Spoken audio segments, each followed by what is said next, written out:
Welcome to the lair of the flaming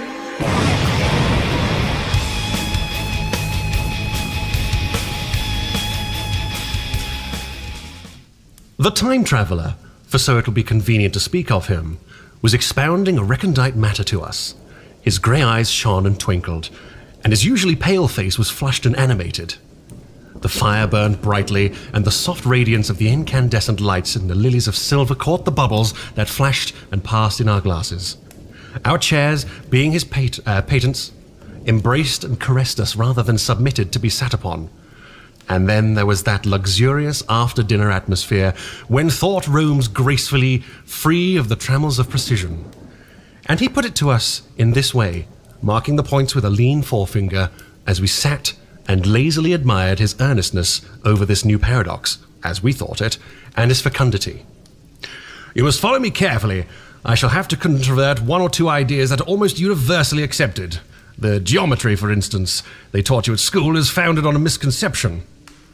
Is that not rather a large thing to expect us to begin upon? Said Philby, an argumentative person with red hair. I do not mean to ask you to accept anything without reasonable ground for it. You will soon admit as much as I need from you. You know, of course, that a mathematical line, a line of thickness nil, has no real existence. They taught you that? Neither has a mathematical plane. These things are mere abstractions. That's all right, said the psychologist. Nor having only length, breadth, and thickness can a cube have a real existence. There I object, said Philby. Of course a solid body may exist, all real things, so most people think. But wait a moment, can an instantaneous cube exist? I don't follow you, said Philby. Can a cube that does not last for any time at all have a real existence? Philby became pensive. Clearly, the time traveller proceeded, any real body must have extension in 4 directions. It must have length, breadth, thickness, and duration. But through a natural infirmity of the flesh, which I will explain to you in a moment, we incline to overlook this fact. There really are 4 dimensions, 3 of which we call the 3 planes of space, and a 4th, time. There is, however, a tendency to draw an unreal distinction between the former 3 dimensions and the latter, because it happens that our consciousness moves intermittently in one direction along the latter from the beginning to the end of our lives. That, said a very young man, making spasmodic efforts to relight his cigar over the lamp, that, very clear indeed. Now it is remarkable that this is so extensively overlooked, continued the time traveller, with a slight accession of cheerfulness. Really, this is what is meant by the 4th dimension. Though some people who talk about the 4th dimension do not know that they mean it. It is only another way of looking at time. There is no difference between time and any of the 3 dimensions of space, except that our consciousness moves along it. But some foolish people have got hold of the wrong side of that idea. You've all heard what they have to say about this 4th dimension. I have not, said the provincial mayor. It is simply this, that space, as our mathematicians have it, is spoken of as having 3 dimensions, which one may call length, breadth, and thickness, and is always definable by a reference to 3 planes, each at right angles to the others. But some philosophical people have begun asking, why 3 dimensions particularly? Why not another direction at right angles to the other 3? And have even tried to construct 4-dimension geometry. Professor Simon Newcomb was expounding this to the New York Mathematical Society only a month or so ago. You know how on a flat surface, which only has 2 dimensions, we can represent a figure of a 3-dimensional solid, and similarly, they think that by models of 3 dimensions, they could represent one of 4, if they could master the perspective of the thing, see? I think so, murmured the provincial mayor, and, knitting his brows, he lapsed into an introspective state, his lips moving as one who repeats mystic words. Yes, I think I see it now, he said after some time, brightening in quite a transitory manner. Well, I do not mind telling you I have been at work upon this geometry of 4 dimensions for some time. Some of my results are curious. For instance, here is a portrait of a man at 8 years old, another at 15, another at 17, another at 23, and so on. All these are evidently sections, as it were, three-dimensional representations of his four-dimensioned being, which is a fixed and unalterable thing. Scientific people, proceeded the time traveler, after the pause required for the proper assimilation of this, know very well that time is only a kind of space. Here is a popular scientific diagram, a weather record. This line I trace with my finger shows the movement of the barometer. Yesterday it was so high, yesterday night it fell, then this morning it rose again, and so gently upward to here. Surely the mercury did not trace this line in any of the dimensions of space generally recognized, but certainly it traced such a line, and that line, therefore, we must conclude was along the time dimension. But, said the medical man, staring hard at a coal in the fire, if time is really only a fourth dimension of space, why is it always been regarded as something different? And why cannot we move in time as we move about in the other dimensions of space? The time traveler smiled. Are you sure we can move freely in space? Right and left we can go, backward and forward freely enough, and men have always done so. I admit we move freely in 2 dimensions. But how about up and down? Gravitation limits us there. Not exactly, said the medical man. There are balloons. But before the balloons, save for spasmodic jumping and the inequalities of the surface, man had no freedom of vertical movement. Still, they could move a little up and down, said the medical man. Easier, far easier down than up. And you cannot move at all in time. You cannot get away from the present moment. My dear sir, that is just where you are wrong. It is just where the whole world has gone wrong. We are always getting away from the present moment. Our mental existences, which are immaterial and have no dimensions, are passing along the time dimension with a uniform velocity from the cradle to the grave. Just as we should travel down if we begin our existence 50 miles above the Earth's surface.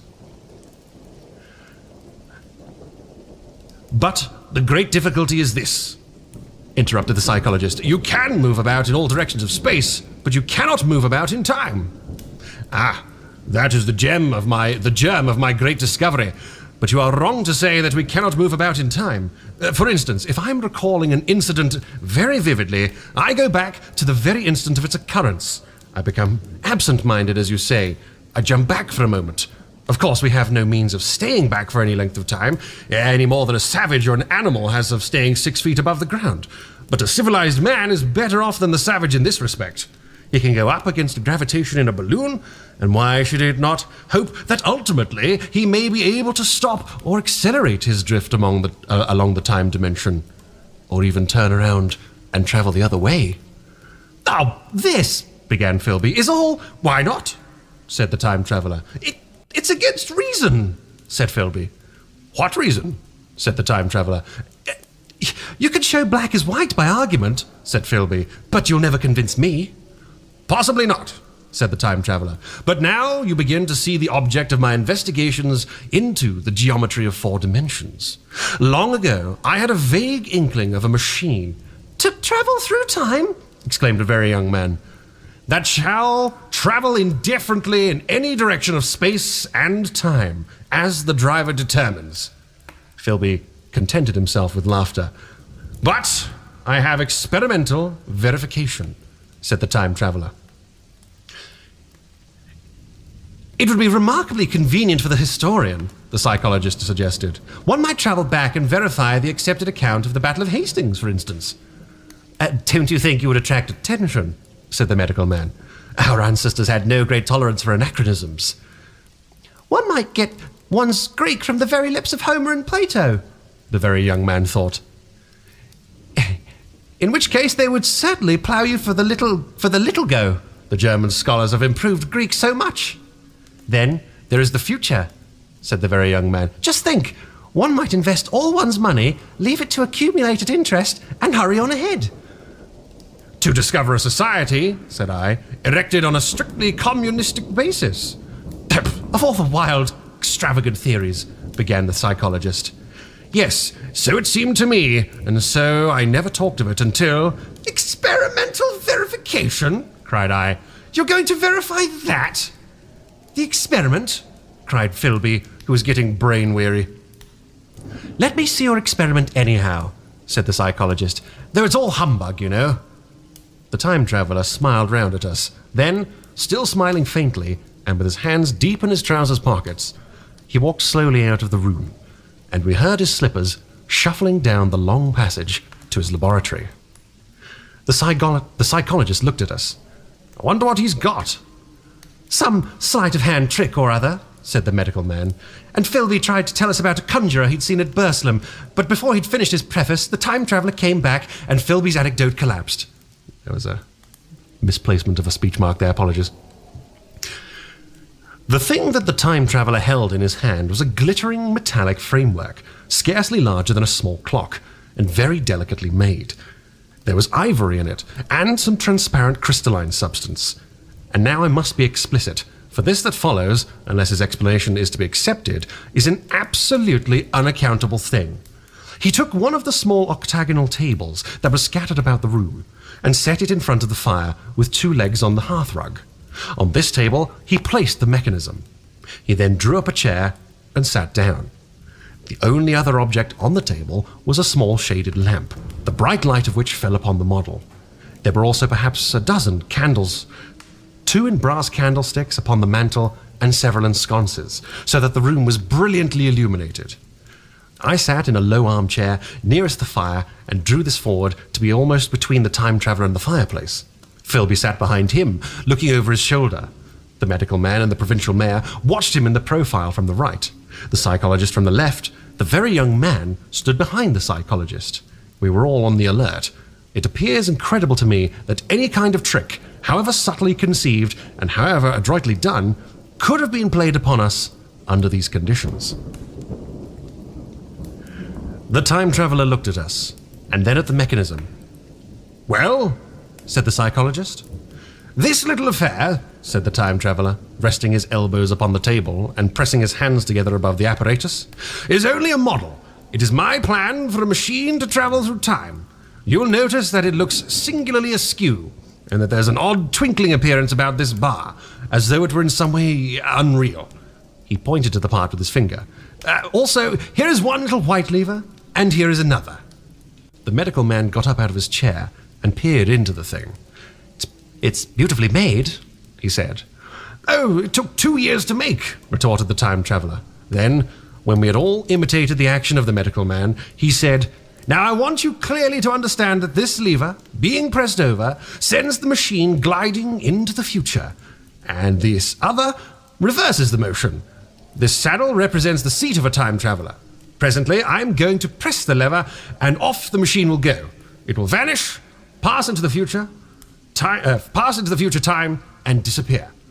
Have a good look at the thing, look at the table too, and satisfy yourselves there is no trickery. I don't want to waste this model and then be told I'm a quack. There was a minute's pause, perhaps. The psychologist seemed about to speak to me, but then changed his mind. Then the time traveller put forth his finger towards the lever. No, he said suddenly, lend me your hand. And turning to the psychologist, he took that individual's hand in his own and told him to put out his forefinger, so that it was the psychologist himself who sent forth the model time machine on its indeterminable voyage. We all saw the lever turn. I'm absolutely certain there was no trickery. There was a breath of wind, and the lamp flame jumped.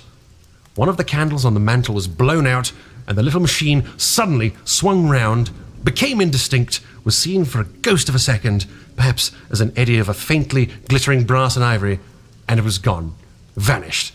Save for the lamp, the table was bare. Everyone was silent for a moment. Then Philby said he was damned. The psychologist recovered from his stupor and suddenly looked under the table. At that, the time traveller laughed cheerfully. Well, he said, with a reminiscence of the psychologist. Then, getting up, he went to the tobacco jar on the mantel and with his back to us began to fill his pipe. We stared at each other. Look here, said the medical man. Are you in earnest about this? Do you seriously believe that the time machine has travelled into time? Certainly, said the time traveller, stooping to light a spill at the fire. Then he turned, lighting his pipe, to look at the psychologist's face. The psychologist to show that he was not unhinged, helped himself to a cigar and tried to light it uncut. "What is more, I have a big machine nearly finished in there," he indicated the laboratory, "and when this is put together, I mean to have a journey on my own account."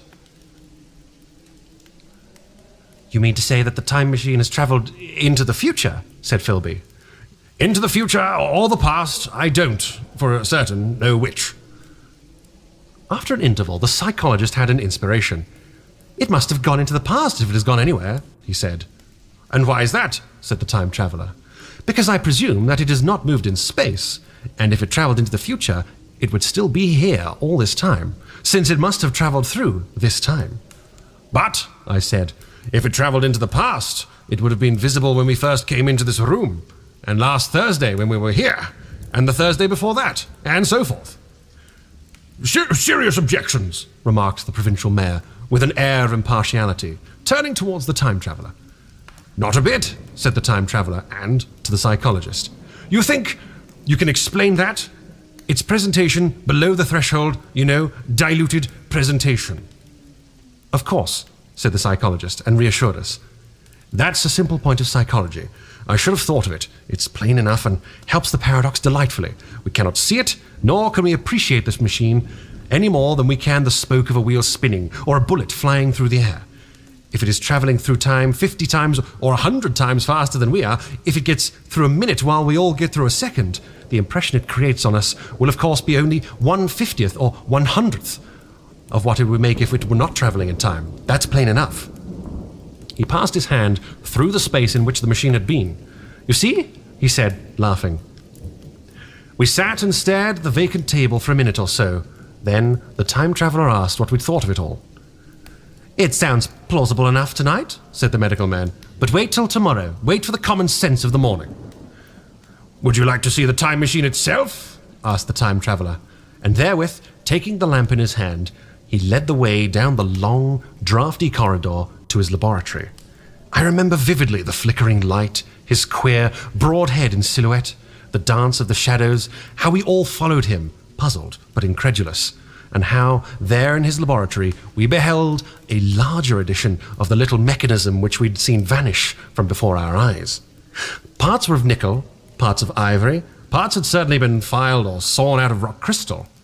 The thing was generally complete, but the twisted crystalline bars lay unfinished upon the bench beside some sheets of drawings, and I took one up for a better look at it. Quartz, it seemed to be. "Look here," said the medical man. "Are you perfectly serious? Or is this a trick like that ghost you showed us last Christmas?" "Upon that machine," said the time traveller, holding the lamp aloft, "I intend to explore time. Is that plain? I was never more serious in my life." None of us quite knew how to take it.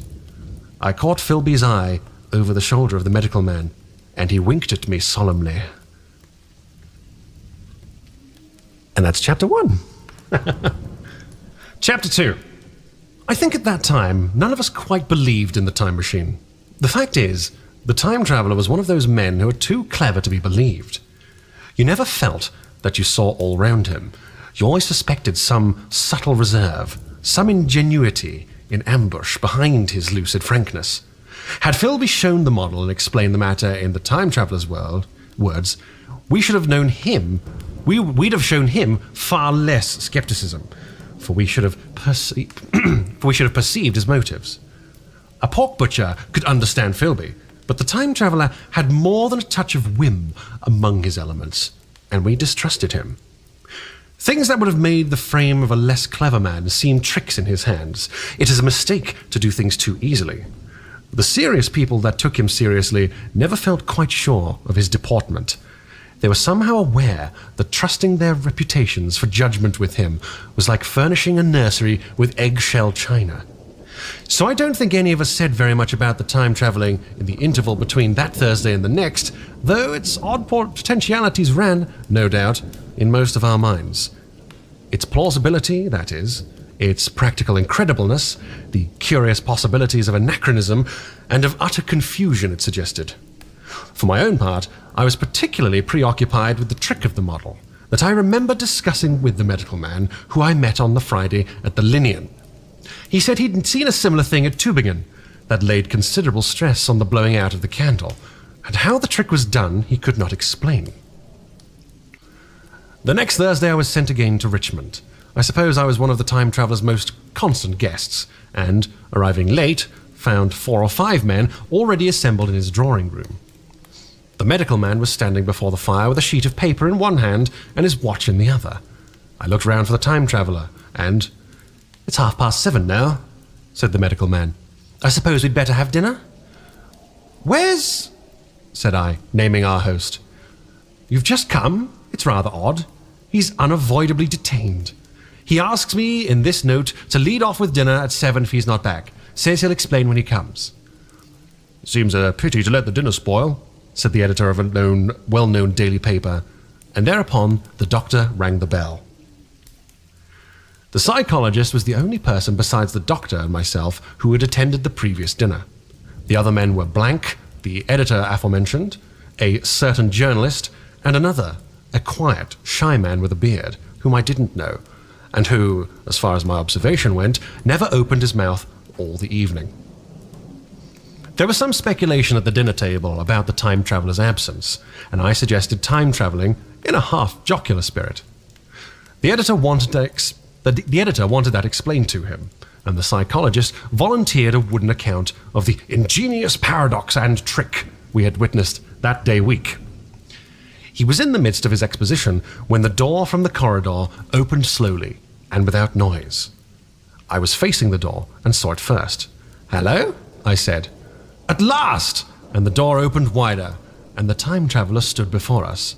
I gave a cry of surprise. "Good heavens, man, what's the matter?" cried the medical man, who saw him next, and the whole tableful turned towards the door. He was in an amazing plight. His coat was dusty and dirty and smeared with green down the sleeves, his hair disordered, and it seemed to me greyer, either with dust or dirt, or because his colour had actually faded. His face was ghastly pale. His chin had a brown cut on it, a cut half-healed. His expression was haggard and drawn, as if by intense suffering. For a moment, he hesitated in the doorway, as if he had been dazzled by the light. Then he came into the room. He walked with just such a limp as I have seen in footsore tramps. We stared at him in silence, expecting him to speak. He said not a word, but came painfully to the table and made a motion towards the wine. The editor filled a glass of champagne and pushed it towards him. He drained it, and it seemed to do him good, for he looked round the table, and the ghost of his old smile flickered across his face. "What on earth have you been up to, man?" said the doctor. The time traveller did not seem to hear. "Don't let me disturb you," he said, with a certain faltering articulation. "I'm all right." He stopped, held out his glass for more, and took it off at a draught. "That's good," he said. His eyes grew brighter, and a faint colour came back into his cheeks.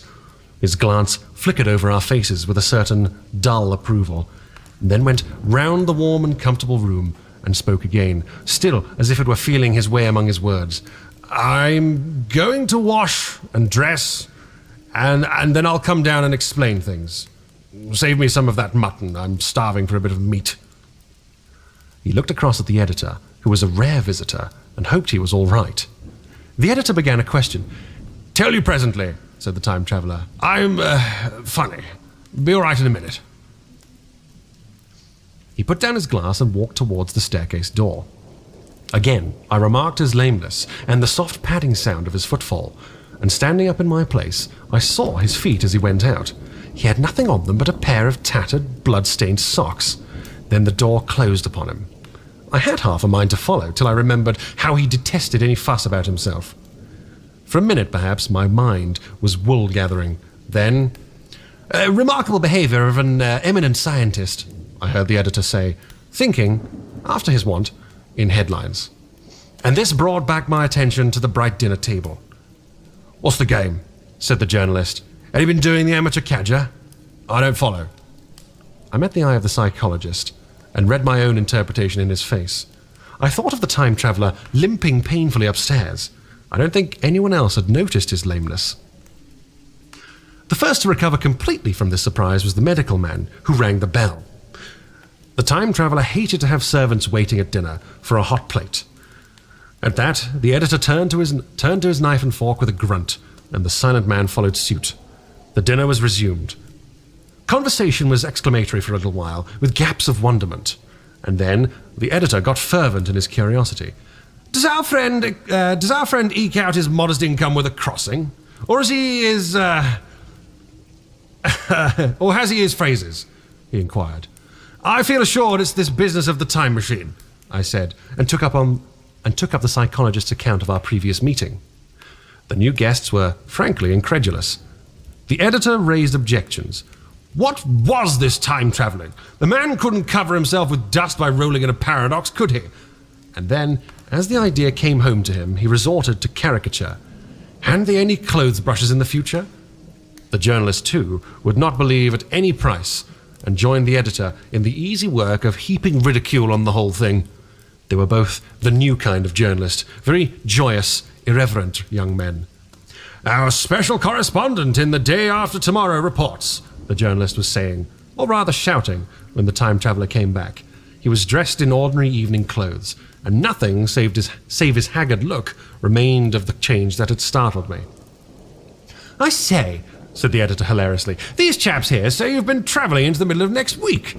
Tell us all about little Rosebery, will you? What will you take for the lot? The time traveller came to the place reserved for him without a word. He smiled quietly in his old way. Where's my mutton? He said. What a treat it is to stick a fork into meat again. Story! Cried the editor.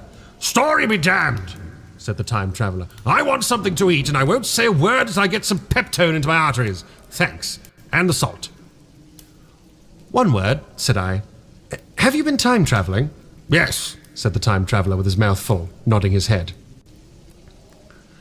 I'd give a shilling a line for a verbatim note, said the editor. The time traveller pushed his glass towards the silent man and rang it with his fingernail, at which the silent man, who had been staring at his face, started convulsively and poured him wine. The rest of the dinner was uncomfortable. For my own part, sudden questions kept on rising to my lips, and I dare say it was the same with the others. The journalist tried to relieve the tension by telling anecdotes of Hetty Potter. The time traveller devoted his attention to his dinner and displayed the appetite of a tramp. The medical man smoked a cigarette and watched the time traveller through his eyelashes.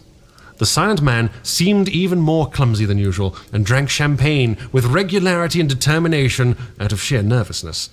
At last, the time traveller pushed his plate away and looked round at us.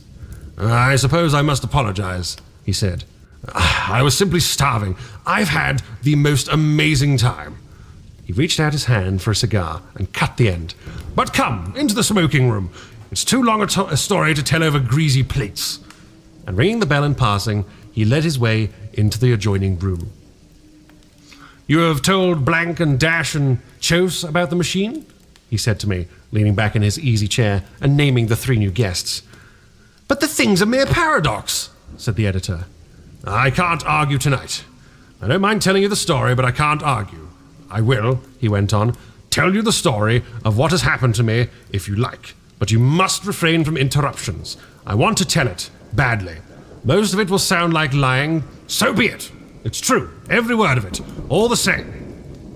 I was in my laboratory at 4 o'clock, and since then, I've lived 8 days. Such days as no human being ever lived before. I'm nearly worn out, but I shan't sleep until I've told this thing over to you. Then I shall go to bed, but no interruptions. Is it agreed? Agreed, said the editor, and the rest of us echoed. Agreed. And with that, the time traveller began his story as I've set it forth. He sat back in his chair at first, and spoke like a weary man. Afterwards he got more animated. In writing it down, I feel only too much keenness, the inadequacy of pen and ink, and, above all, my own inadequacy to express its quality. You read, I will suppose, attentively enough, but you cannot see the speaker's white, sincere face in the bright circle of the little lamp, nor hear the intonation of his voice. You cannot know how his expression follows the turns of his story. Most of us hearers were in shadow, for the candles in the smoking room had not been ignited, and only the face of the journalist and the legs of the silent man from the knees downward were illuminated. At first we glanced now and again at each other. After a time, we ceased to do even that, and looked only at the time traveler's face. End of Chapter 2. Chapter 3. I told some of you last Thursday of the principles of the time machine, and showed you the actual thing itself, complete in the workshop. There it is now, a little travel-worn, truly, and one of the ivory bars is cracked, and a brass rail bent, but the rest of it is sound enough. I expected to finish it on Friday, but on Friday, when the putting together was nearly done, I found that one of the nickel bars was exactly 1 inch too short, and this I had to get remade, so that the thing was not complete until this morning. It was at 10 o'clock today that the first of all time machines began its career. I gave it a last tap, tried all the screws again, put one more drop of oil on the quartz rod, and sat myself in the saddle. I suppose a suicide who holds a pistol to his skull feels much the same wonder at what will come next as I felt then. I took the starting lever in one hand and the stopping one in the other, pressed the first and almost immediately the second. I seemed to reel. I felt a nightmare sensation of falling, and then, looking around, I saw the laboratory exactly as before. Had anything happened? For a moment I suspected that my intellect had tricked me. Then I noted the clock. A moment before, as it seemed, it had stood at a minute or so past 10. Now it was nearly 3:30. I drew a breath, set my teeth, gripping the starting lever with both hands, and went off with a thud. The laboratory got hazy and went dark. Mrs. Watchett came in and walked, apparently without seeing me, towards the garden door. I suppose it took her a minute or so to traverse the place, but to me, she seemed to shoot across the room like a rocket. I pressed the lever over to its extreme position. The night came like the turning out of a lamp, and in another moment came tomorrow. The laboratory grew faint and hazy, then fainter and ever fainter. Tomorrow night came black, then day again, night again, day again, faster and faster still. An eddying murmur filled my ears, and a strange, dumb confusedness descended upon my mind. I am afraid I cannot convey the peculiar sensations of time traveling. They are excessively unpleasant. There is a feeling exactly like that as one upon a switchback, of a helpless headlong motion. I felt the same horrible anticipation, too, of an imminent smash as I put on pace. Night followed day like the flapping of a black wing. The dim suggestion of the laboratory seemed presently to fall away from me, and I saw the sun hopping swiftly across the sky, leaping it every minute, and every minute marking a day. I supposed the laboratory had been destroyed, and I had come into the open air. I had a dim impression of scaffolding, but I was already going too fast to be conscious of any moving things. The slowest snail that ever crawled dashed by too fast for me. The twinkling succession of darkness and light was excessively painful to the eye. Then, in the intermittent darkness, I saw the moon spinning swiftly through her quarters, from new to full, and had a faint glimpse of the circling stars. Presently, as I went on, still gaining velocity, the palpitation of night and day merged into one continuous grayness. The sky took on a wonderful deepness of blue, a splendid luminous color like that of early twilight. The jerking sun became a streak of fire, a brilliant arch in space. The moon a fainter, fluctuating band, and I could see nothing of the stars, save now and then a brighter circle flickering in the blue. The landscape was misty and vague. I was still on the hillside upon which this house still stands, and the shoulder rose above me, grey and dim. I saw trees growing and changing like puffs of vapor. Now brown, now green they grew, spread, shivered, and passed away. I saw huge buildings rise up faint and fair, and pass like dreams. The whole surface of the earth seemed changed, melting and flowing under my eyes. The little hands upon the dials that registered my speed raced around faster and faster. Presently, I noted that the sun belt swayed up and down, from solstice to solstice, in a minute or less, and that consequently my pace was over a year a minute. and minute by minute the white snow flashed across the world and vanished, and was followed by the brief green of spring. The unpleasant sensations of the start were less poignant now. They merged at last into a kind of hysterical exhilaration. I remarked, indeed, a clumsy swaying of the machine, for which I was unable to account, but my mind was too confused to attend to it. So, with a kind of madness growing upon me, I flung myself into futurity. At first I scarce thought of stopping, scarce thought of anything else but these new sensations. But presently a fresh series of impressions grew up in my mind, a certain curiosity, and therewith a certain dread, until last they took complete possession of me. What strange developments of humanity, what wonderful advances upon our rudimentary civilization, I thought, might not appear when I came to look nearly into the dim, elusive world that raced and fluctuated before my eyes. I saw a great and splendid architecture rising about me, more massive than any buildings of our own time, and yet, as it seemed, built of glimmer and mist. I saw a richer green flow up the hillside and remain there without any wintry intermission. Even though the veil of my confusion, the earth seemed very fair, and so my mind came round to the business of stopping. The peculiar risk lay in the possibility of my finding some substance in the space which I, or the machine, occupied. So long as I travelled at a high velocity through time, this scarcely mattered. I was, so to speak, attenuated, was slipping like a vapour through the interstices of intervening substances. But to come to a stop involved the jamming of myself, molecule by molecule, into whatever lay in my way, meant bringing my atoms into such intimate contact with those of the obstacle that a profound chemical reaction, possibly a far-reaching explosion, would result, and blow myself and my apparatus out of all possible dimensions, into the unknown. This possibility had occurred to me again and again while I was making the machine, but then I had cheerfully accepted it as an unavoidable risk. One of the risks a man has got to take. Now the risk was inevitable. I no longer saw it in the same cheerful light.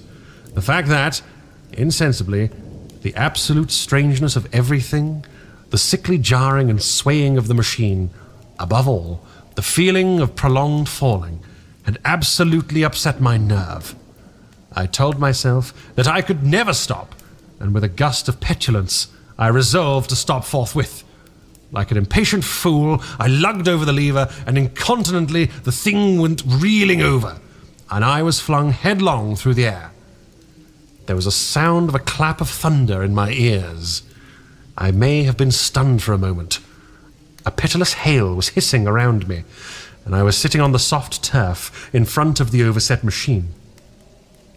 Everything still seemed grey, but presently I remarked that the confusion in my ears was gone. I looked round me. I was on what appeared to be a little lawn in a garden, surrounded by rhododendron bushes, and I noticed that their mauve and purple blossoms were dropping in a shower under the beating of the hailstones. The rebounding, dancing hail hung in a cloud over the machine and drove along the ground like smoke. In a moment, I was wet to the skin. "Fine hospitality," said I, "to a man who has travelled innumerable years to see you." Presently I thought what a fool I was to get wet. I stood up and looked around me. A colossal figure, carved apparently in some white stone, loomed indistinctly beyond the rhododendrons through the lazy downpour. But through all else, the world was invisible. My sensations would be hard to describe. As the columns of hail grew thinner, I saw the white figure more distinctly. It was very large, for a silver birch tree touched its shoulder. It was of white marble, in shape something like a winged sphinx, but the wings, instead of being carried vertically at the sides, were spread so that it seemed to hover. The pedestal, it seemed to me, was of bronze and was thick with verdigris. I think I might have to look that word up. 1 second. Thick with verdigris. Apologies. thick with verdigris, which is, for those who'd like to know, a green pigment obtained through the application. So it's the green hue that appears on brass, like on the Statue of Liberty. Bronze, rather. It chanced that the face was towards me. The sightless eyes seemed to watch me. There was the faint shadow of a smile on the lips. It was greatly weather-worn, and that imparted an unpleasant suggestion of disease. I stood looking at it for a little space, half a minute perhaps, or half an hour. It seemed to advance and to recede as the hail drove before it denser or thinner. At last, I tore my eyes from it for a moment, and saw that the hail curtain had worn threadbare, and that the sky was lightening with the promise of the sun. I looked up again at the crouching white shape, and the full temerity of my voyage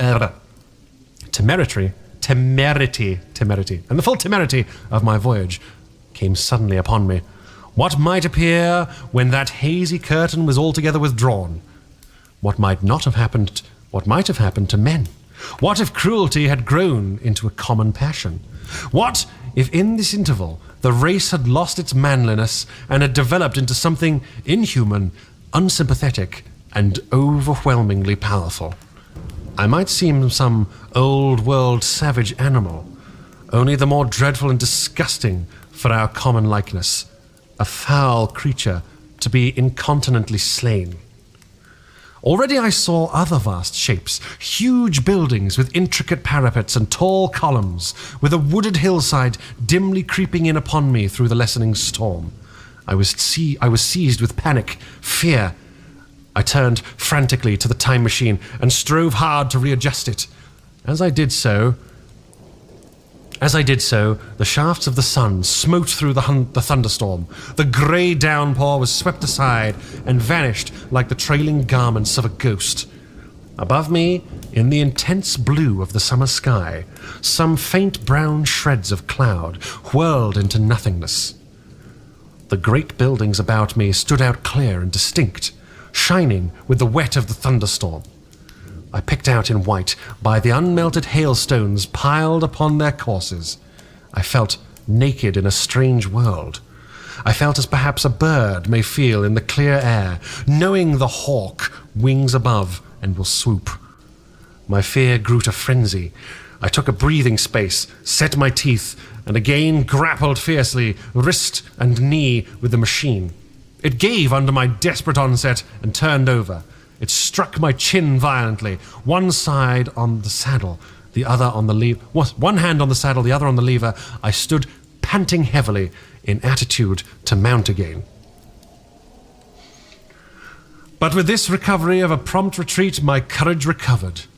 I looked more curiously and less fearfully at this world of the remote future. In a circular opening, high up in the wall of the nearer house, I saw a group of figures clad in rich, soft robes. They had seen me, and their faces were directed towards me. Then I heard voices approaching me. Coming through the bushes by the White Sphinx were the heads and shoulders of men running. One of these emerged in a pathway leading straight to the little lawn upon which I stood with my machine. He was a slight creature, perhaps 4 feet high, clad in a purple tunic, girdled at the waist with a leather belt. Sandals I could not clearly distinguish were on his feet. His legs were bare to the knees, and his head was bare. Noticing that, I noticed for the first time how warm the air was. He struck me as being a very beautiful and graceful creature, but indescribably frail. His flushed face reminded me of the more beautiful kind of consumptive, that hectic beauty of which we used to hear so much. At the sight of him, I suddenly regained confidence. I took my hands from the machine. Chapter 4. In another moment we were standing face to face, I and this fragile thing out of futurity. He came straight up to me and laughed into my eyes. The absence from his bearing of any sign of fear struck me at once. Then he turned to the 2 others who were following him and spoke to them in a very strange and very sweet and liquid tongue. There were others coming, and presently a little group of perhaps 8 or 10 of these exquisite creatures were about me. One of them addressed me. It came into my head, oddly enough, that my voice was too harsh and deep for them, so I shook my head and, pointing to my ears, shook it again. He came a step forward, hesitated, and then touched my hand. Then I felt other soft little tentacles upon the back of my shoulders. They wanted to make sure I was real. There was nothing in this at all alarming. In fact, there was something in these pretty little people that inspired confidence, a graceful gentleness, a certain childlike ease. And besides, they looked so frail that I could fancy myself flinging the whole dozen of them about like ninepins. But I made a sudden motion to warn them when I saw their little pink hands feeling at the time machine. Happily then, when it was not too late, I thought of a danger I had hitherto forgotten, and reaching over the bars of the machine, I unscrewed the little levers that would set it in motion, and put these in my pocket. Then I turned again to see what I could do in the way of communication. And then, looking more nearly into their features, I saw some further peculiarities in their Dresden china type of prettiness. Their hair, which was uniformly curly, came to a sharp end at the neck and cheek. There was not the faintest suggestion of it on the face, and their ears were singularly minute. Their mouths were small, with bright red, rather thin lips, and the little chins ran to a point. The eyes were large and mild, and this may seem egotism on my part, I fancied even there was a certain lack of the interest I might have expected in them. As they made no effort to communicate with me, but simply stood round me, smiling and speaking in soft cooing notes to each other, I began the conversation. I pointed to the time machine and to myself, then, hesitating for a moment how to express time, I pointed to the sun. At once, a quaintly pretty little figure in checkered purple and white followed my gesture, and then astonished me by imitating the sound of thunder. For a moment I was staggered. Though the import of this gesture was plain enough, the question had come into my mind abruptly. Were these creatures fools? You may hardly understand how it took me. You see, I had always anticipated that the people of the year 802,000 odd would be incredibly in front of us in knowledge, art, everything. Then one of them suddenly asked me a question that showed him to be on the intellectual level of one of our 5-year-old children. Asked me, in fact, if I had come from the sun in a thunderstorm. It let loose the judgment I had suspended upon their clothes, their frail, light limbs and fragile features. A flow of disappointment rushed across my mind. For a moment I felt that I had built the time machine in vain. I nodded, pointed to the sun, and gave them such a vivid rendering of a thunderclap as startled them. They all withdrew a pace or so and bowed. Then came one, laughing towards me, carrying a chain of beautiful flowers, altogether new to me, and put it about my neck. The idea was received with melodious applause, and presently they were all running to and fro for flowers, and laughing, flinging them upon me, until I was almost smothered with blossom. You who have never seen the like can scarcely imagine what delicate and wonderful flowers countless years of culture had created. Then someone suggested that their plaything should be exhibited in the nearest building, and so I was led past the Sphinx of white marble, which had seemed to watch me all the while with a smile at my astonishment, towards a vast grey edifice of fretted stone. As I went with them, the memory of my confident anticipations of a profoundly grave and intellectual posterity came, with irresistible merriment, to my mind. The building had a huge entry and was altogether of colossal dimensions.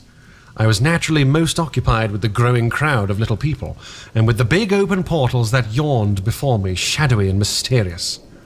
My general impression of the world I saw over their heads was a tangled waste of beautiful bushes and flowers, a long neglected and yet weedless garden. I saw a number of tall spikes of strange white flowers, measuring a foot perhaps across the spread of the waxen petals. They grew scattered, as if wild, among the variegated shrubs. But as I say, I did not examine them closely at this time. The time machine was left deserted on the turf among the rhododendrons. The arch of the doorway was richly carved, but naturally I did not observe the carving very narrowly, though I fancied I saw suggestions of old Phoenician decorations as I passed through. And it struck me that they were very badly broken and weather-torn.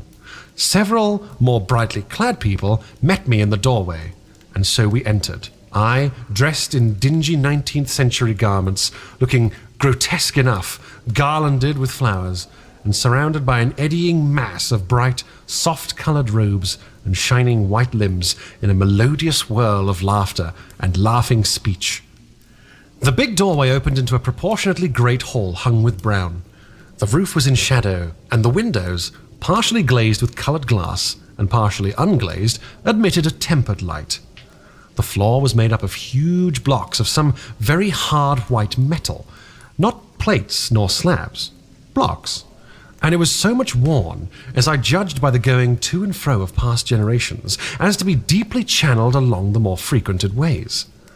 Transverse to the length were innumerable tables made of slabs of polished stone, raised perhaps a foot from the floor, and upon these were heaps of fruits.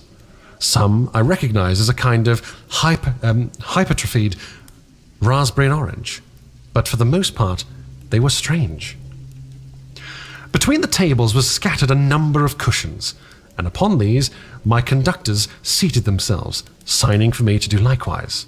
With a pretty absence of ceremony, they began to eat the fruit with their hands, flinging peel and stalks and so forth into the round openings in the sides of the tables.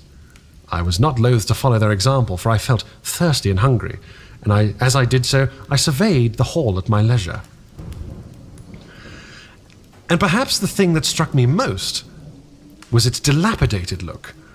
The stained glass windows, which displayed only a geometrical pattern, were broken in many places, and the curtains that hung across the lower end were thick with dust, and it caught my eye that the corner of the marble table near me was fractured.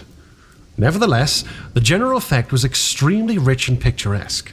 There were, perhaps, a couple of hundred people in the dining hall, and most of them, seated as near to me as they could come, were watching me with great interest, their little eyes shining over the fruit they were eating.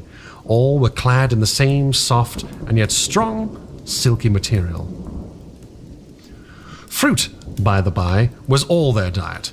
These people of the remote future were strict vegetarians, and while I was with them, in spite of some carnal cravings, I had to be frugivorous also. Indeed, I found afterwards that horses, cattle, sheep, dogs had followed the ichthyosaurus into extinction. But the fruits were very delightful, one in particular that seemed to be in season all the time I was there. A flowery thing in a three-sided husk was especially good, and I made it my staple. At first I was puzzled by all these strange fruits and by the strange flowers I saw, but again I began to perceive their import. However, I'm telling you of my fruit dinner in the distant future now. So soon as my appetite was a little checked, I determined to make a resolute attempt to learn the speech of these new men of mine. Clearly, that was the next thing to do. The fruits seemed a convenient thing to begin upon, and holding one of these up, I began a series of interrogative sounds and gestures. I had some considerable difficulty in conveying my meaning. At first, my efforts met with a stare of surprise or an inextinguishable laughter. But presently, a fair-haired little creature seemed to grasp my intention and repeated a name. They had to chatter and explain the business at great length to each other, and my first attempts to make the exquisite little sounds of their language caused an immense amount of amusement. However, I felt like a schoolmaster amidst children, and persisted, and presently I had a score of noun substantives at least in my command. And then I got to demonstrative pronouns, and even the verb to eat. But it was slow work, and the little people soon tired and wanted to get away from my interrogations. So I determined, rather of necessity, to let them give their lessons in little doses when they felt inclined. And very little doses I found they were before long, for I never met people more indolent or more easily fatigued. A queer thing I soon discovered about my little hosts, and that was their lack of interest. They would come to me with eager cries of astonishment like children, But like children, they would soon stop examining me and wander away after some other toy. The dinner and my conversational beginnings ended. I noted for the time that almost all of those who had surrounded me at first were gone. It is odd, too, how I speedily came to disregard these little people. I went out, through the portal, into the sunlit world again, as soon as my hunger was satisfied. I was continually meeting more of these little men of the future, who would follow me a little distance, chatter, and laugh about me, and, having smiled and gesticulated in a friendly way, would leave me again to my own devices. The calm of evening was upon the world as I emerged from the great hall, and the scene was lit by the warm glow of the setting sun. At first, things were very confusing. Everything was so entirely different from the world I had known. Even the flowers. The big building I had left was situated on the slope of a broad river valley, but the Thames had shifted perhaps a mile from its present location. I resolved to mount to the summit of a crest, perhaps a mile and a half away, from which I could get a wider view of this planet in the year 800 and 2701 AD. For that, I should explain, was the date the little dials of my machine recorded. As I walked, I was watching for every impression that could possibly help to explain the condition of ruinous splendor in which I found the world. For ruinous it was.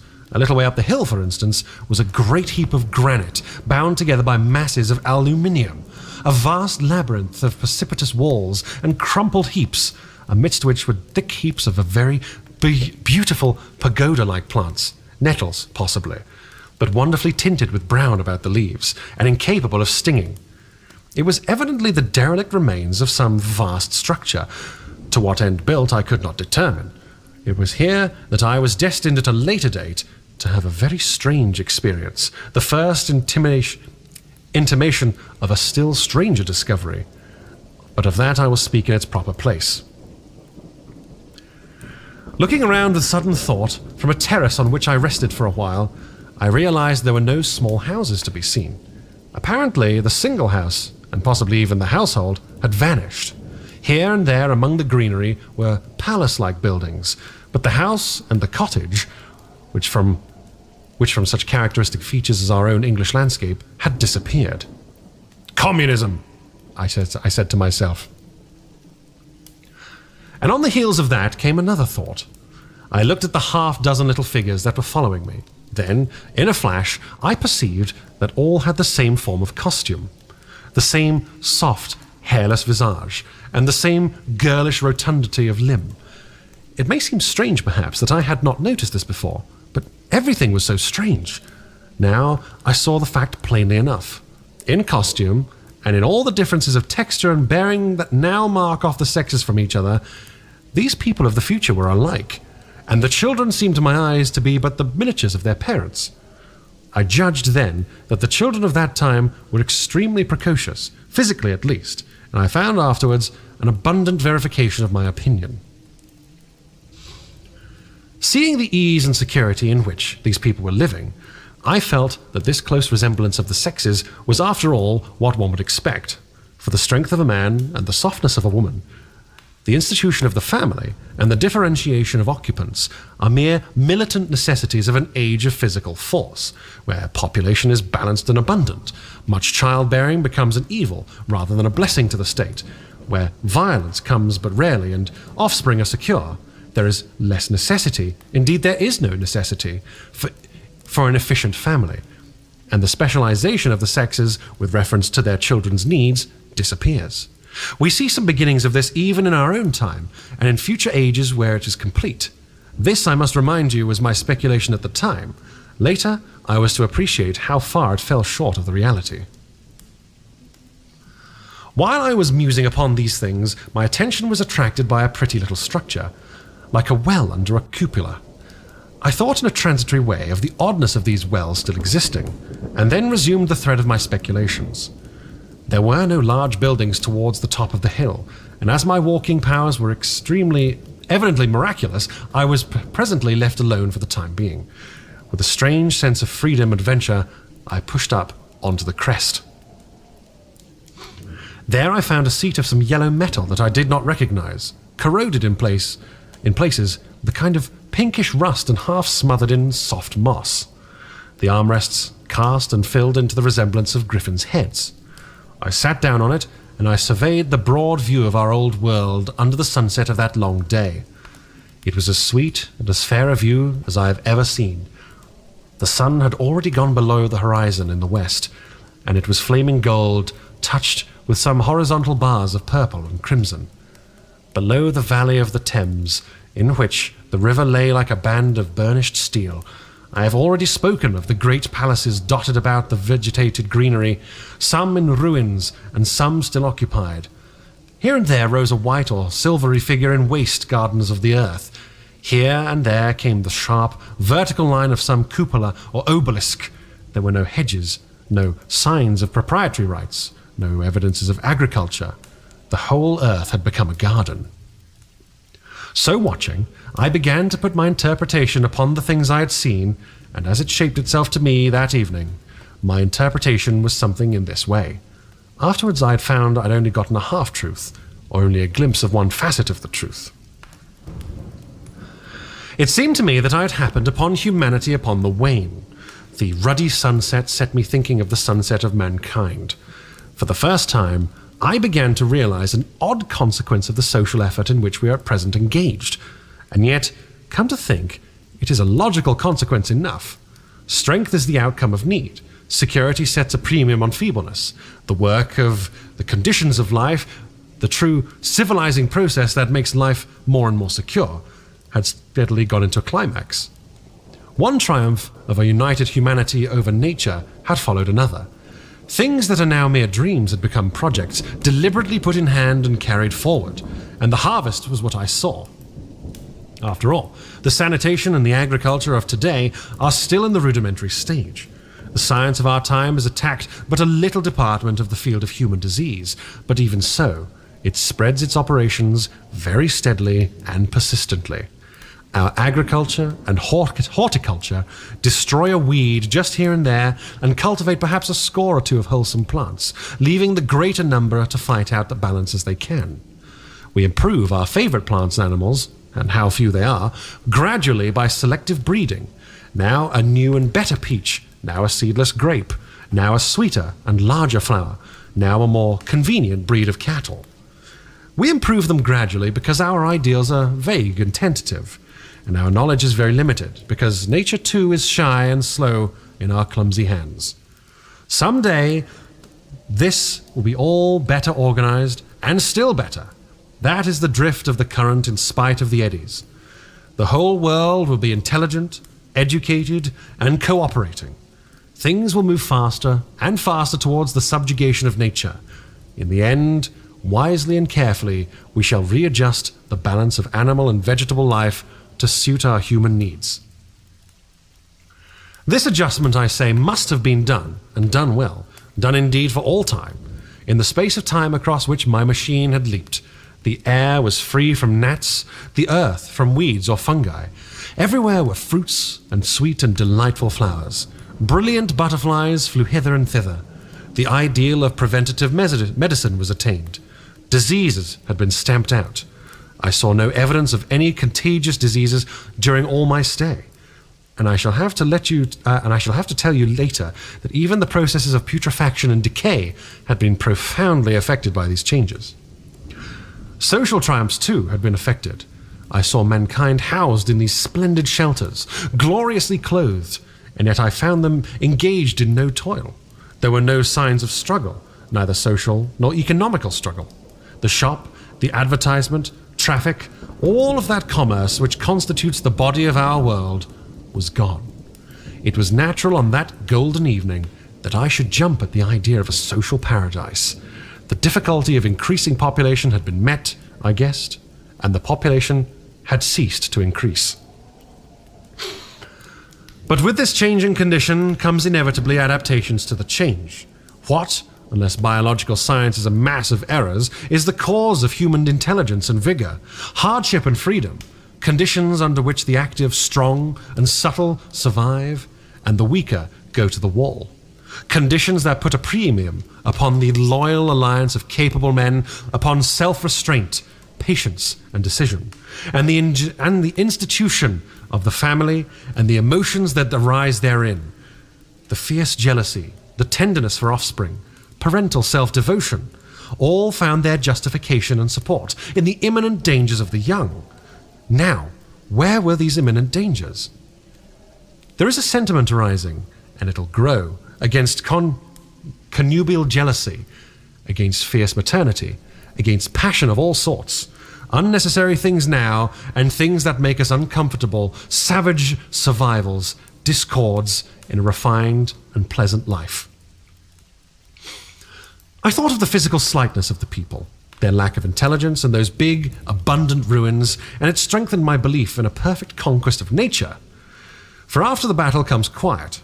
Humanity had been strong, energetic, and intelligent, and had used all of its abundant vitality to alter the conditions under which it lived, and now came the reaction of the altered conditions. Under the new conditions of perfect comfort and security, that restless energy that with us is strength would become weakness.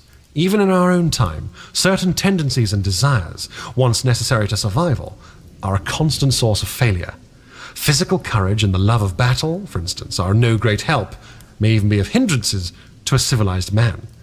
And in a state of physical balance and security, power, intellectual as well as physical, would be out of place. For countless years, I judged there had been no danger of war or solitary violence, no danger from wild beasts, no wasting disease to require strength of constitution, no need of toil. For such a life we should call the weak as they are well equipped as the strong are indeed no longer weak. Better equipped indeed they are, for the strong would be fretted by energy for which there was no outlet. No doubt the exquisite beauty of the buildings I saw was the outcome of the last surgings of the now purposeless energy of mankind before it settled down into the perfect harmony with which the conditions under which it lived. The flourish of that triumph which began the last great peace. This has ever been the fate of energy and security. It takes to art and to eroticism, and then came languor and decay. Even this artistic impetus would at last die away. It had almost died in the time I saw. To adorn themselves with flowers, to dance, to sing in the sunlight, so much was left of the artistic spirit, and no more. Even that would fade in the end into a contented inactivity. We are kept keen on the grindstone of pain and necessity, and it seemed to me that here was that hateful grindstone broken at last. As I stood there in the gathering dark, I thought that in this simple explanation I had mastered the problem of the world, mastered the whole secret of these delicious people. Possibly the cheeks they had devised for the increase of population had succeeded too well, and their numbers had rather diminished than kept stationary. That would account for the abandoned ruins. Very simple was my explanation, and plausible enough, as most wrong theories are. Chapter 5. As I stood there musing over this too perfect triumph of man, the full moon, yellow and gibbous, came up out of an overflow of silver light in the northeast. The bright little figures ceased to move about below. A noiseless owl flitted by, and I shivered with the chill of the night. I determined to descend and find where I could sleep. I looked for the building I knew. Then my eye travelled along to the figure of the white sphinx upon the pedestal of bronze, growing distinct as the light of the rising moon grew brighter. I could see the silver birch against it. There was a tangle of rhododendron bushes, black in the pale light, and there was the little lawn. I looked at the lawn again. A queer doubt chilled my complacency. No, I said stoutly to myself, that was not the lawn. But that was the lawn, for the white leprous face of the Sphinx was towards it. Can you imagine what I felt as this conviction came home to me? But you cannot. The time machine was gone. At once, like a lash across the face, came the possibility of losing my own age, of being left helpless in this strange new world. The bare thought of it was an actual physical sensation. I could feel it grip me at the throat and stop my breathing. In another moment, I was in a passion of fear and running with great leaping strides down the slope. Once I fell headlong and cut my face. I lost no time in stanching the blood, but jumped up and ran on, with a warm trickle down my cheek and chin. All the time I ran, I was saying to myself, "They've moved it a little, pushed it under the bushes and out of the way." Nevertheless, I ran with all of my might, all of the time, with the certainty that sometimes comes with excessive dread. I knew that such an assurance was folly, knew instinctively that the machine was removed out of my reach. My breath came with pain. I suppose I covered the whole distance from the hill crest to the little lawn, 2 miles perhaps, in 10 minutes. And I am not a young man. I cursed aloud as I ran at my confident folly in leaving the machine, wasting good breath thereby. I cried aloud, and none answered. Not a creature seemed to be stirring in that moonlit world. When I reached the lawn, my worst fears were realized. Not a trace of the thing was to be seen. I felt faint and cold when I faced the empty space among the black tangle of bushes. I ran around it furiously, as if the thing might be hidden in a corner, and then stopped abruptly, with my hands clutching my hair. Above me towered the Sphinx. Upon the bronze pedestal, white, shining, leprous, in the light of the rising moon, it seemed to smile in mockery of my dismay. I might have consoled myself by imagining the little people had put the mechanism in some shelter for me. Had I not felt assured of their physical and intellectual inadequacy, this is what dismayed me. The sense of some hitherto unsuspected power, through whose intervention my invention had vanished. Yet, for one thing I felt assured, unless some other age had produced its exact duplicate, the machine could not have moved in time. The attachment of the levers, I will show you the method later, prevented anyone from tampering with it in that way when they were removed. It had moved and was hid, but only in space. But then, where could it be? I think I must have had some kind of frenzy. I remember running violently in and out among the moonlit bushes all around the Sphinx, and startling some white animal that, in the dim light, I took for a small deer. I remember too, late that night, beating the bushes with my clenched fist until my knuckles were gashed and bleeding from the broken twigs. Then, sobbing and raving in my anguish of mind, I went down to the great building of stone. The big hall was dark, silent, and deserted. I slipped on the uneven floor and fell over on one of the malachite tables, almost breaking my shin. I lit a match and went on past the dusty curtains of which I have told you. There I found a second great hall covered with cushions upon which perhaps a score or so of the little people were sleeping. I have no doubt they found my second appearance strange enough, coming suddenly out of quiet darkness with inarticulate noises and the sputter and flare of a match, for they had forgotten about matches. "Where is my time machine?" I began, bawling like an angry child, laying hands upon them and shaking them up together. It must have been very queer to them. Some laughed. Most of them looked sorely frightened.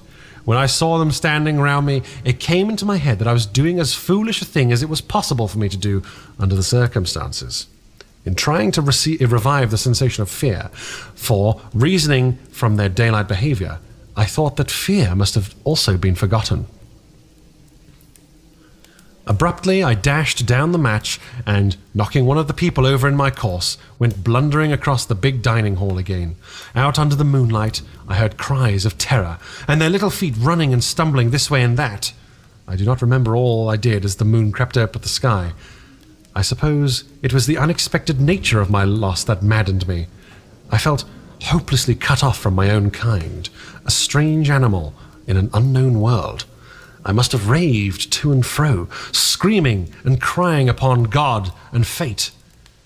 I have a memory of a horrible fatigue as the long night of despair wore away, of looking in this impossible place, and that of groping among moonlit ruins and touching strange creatures in the black shadows. At last, of lying on the ground near the Sphinx and weeping with absolute wretchedness. I had nothing left but misery. Then I slept, and when I woke again it was full day, and a couple of sparrows were hopping around me on the turf within reach of my arm. I sat up in the freshness of the morning, trying to remember how I'd gotten there, and why I had such a profound sense of desertion and despair. Then, things came clear in my mind. With the plain, reasonable daylight, I could look at my circumstances fairly in the face. I saw the wild folly of my frenzy overnight, and I could reason with myself. Suppose the worst, I said. Suppose the machine altogether lost, perhaps destroyed. It behooves me to be calm and patient, to learn the way of the people, to get a clear idea of the method of my loss and the means of getting materials and tools, so that in the end, perhaps, I may make another. That would be my only hope, perhaps, but better than despair. And after all, it was a beautiful and curious world. But probably the machine had only been taken away. Still, I must be calm and patient, find its hiding place, and recover it by force or cunning. And with that, I scrambled to my feet and looked about me, wondering where I could bathe. I felt weary, stiff, and travel-soiled. The freshness of the morning made me desire an equal freshness.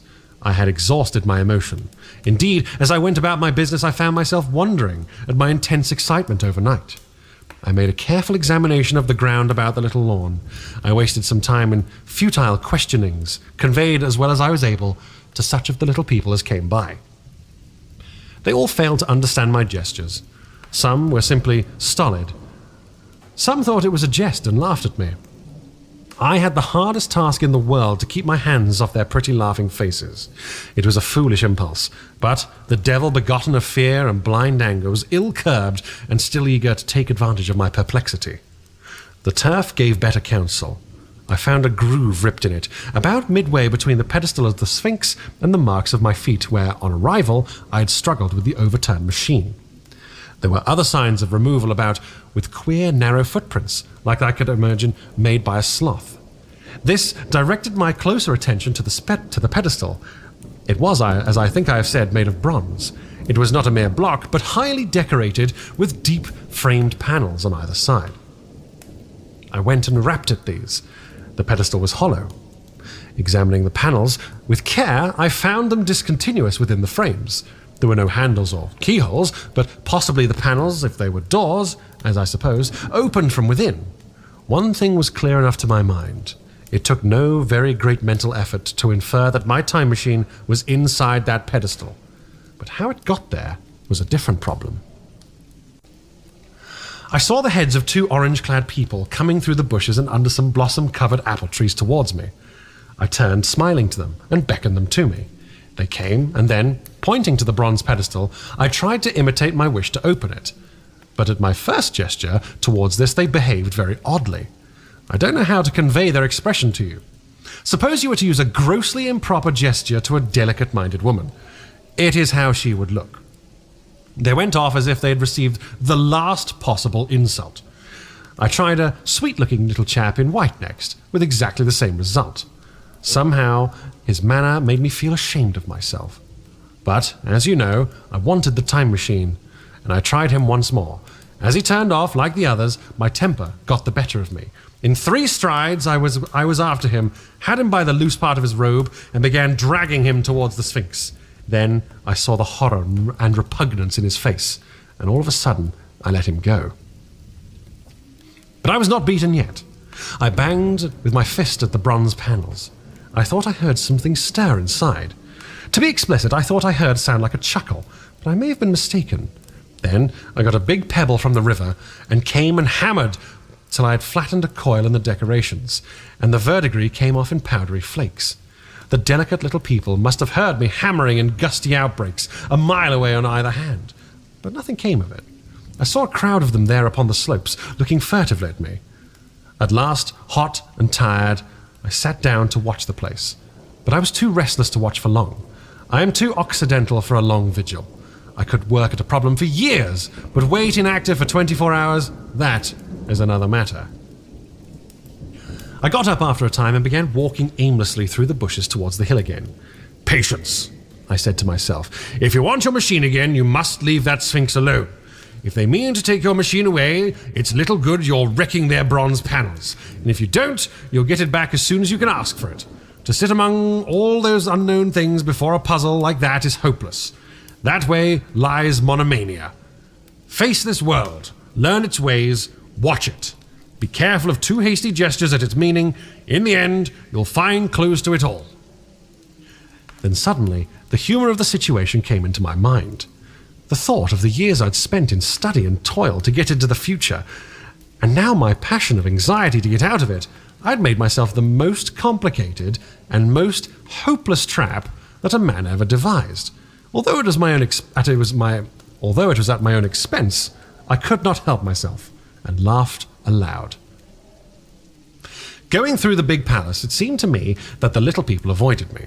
It may have been my frenzy, or it may have been to do with my hammering at the gates of bronze, yet I felt tolerably sure of the avoidance. I was careful, however, to show no concern and to abstain from any pursuit of them, and in the course of a day or two, things must have gotten back to the old footing. I made what progress I could in the language, and in addition I pushed my explorations here and there. Either I missed some subtle point, or their language was excessively simple, almost exclusively composed of concrete substantives and verbs. There seemed to be few, if any, abstract terms, or little use of figurative language. Their sentences were simple and made of one or two words, and I failed to convey or understand any but the simplest propositions. I determined to put the thought of my time machine and the mystery of the bronze door under the Sphinx, and as much as possible into the corner of memory, until my growing knowledge would lead me back to them in a natural way. Yet a certain feeling, you may understand, tethered me in a circle of a few miles round the point of my arrival. So far as I could see, all the world displayed the same exuberant richness as the Thames Valley. From every hill I climbed, I saw the same abundance of splendid buildings, endlessly varied in material and style. The same clustering thickets of evergreens, the same blossom-laden trees and tree ferns. Here and there, water shone like silver, and beyond, the land rose into blue, undulating hills, and so faded into the serenity of the sky. A peculiar feature which presently attracted my attention was the presence of a certain circular well, several, as it seemed to me, of a very great depth. One lay up the path by the hill, which I had followed during my first walk. Like the others, it was rimmed with bronze, curiously wrought and protected by a little cupola from the rain. Sitting by the side of these wells and peering down into the shafted darkness, I could see no gleam of water, nor could I see any reflection with a lighted match, but in all of them I heard a certain sound, a thud, thud, thud, like the beating of some engine. And I discovered from the flaring of my matches that a steady current of air set down the shafts. Further, I threw a scrap of paper into the throat of one, and instead of fluttering slowly down, it was at once sucked swiftly out of sight. After a time, too, I came to connect these wells with tall towers standing here and there upon the slopes, for above them there was often just such a flicker in the air as one sees on a hot day above a sun-scorched beach. Putting things together, I reached a strong suggestion of an extensive system of subterranean ventilation, whose true import it was difficult to imagine. I was at first inclined to associate it with the sanitary apparatus of these people. It was an obvious conclusion, but it was absolutely wrong. And here I must admit that I learned very little of the drains and bells and modes of conveyance, and like little conveniences, during my time in this real future, in some of these visions of utopias and coming times which I have read, there is a vast amount of detail about building and social arrangements and so forth, but while such details are easy enough to obtain when the world is contained in one's imagination, they are altogether inaccessible to a real traveller amid such realities as I found here. Conceive the tale of London, which a Negro, fresh from Central Africa, would take back to his tribe. What would he know of railway companies, of social movements, of telephone and telegraph wires, of the parcels delivery company and postal orders and the like? Yet we at last should be willing enough to explain these things to him. And even of what he knew of how much he could make his untravelled friend either apprehend or believe. Then, think how narrow the gap between a Negro and a white man of our own times, and how wide the interval between myself and these of the Golden Age.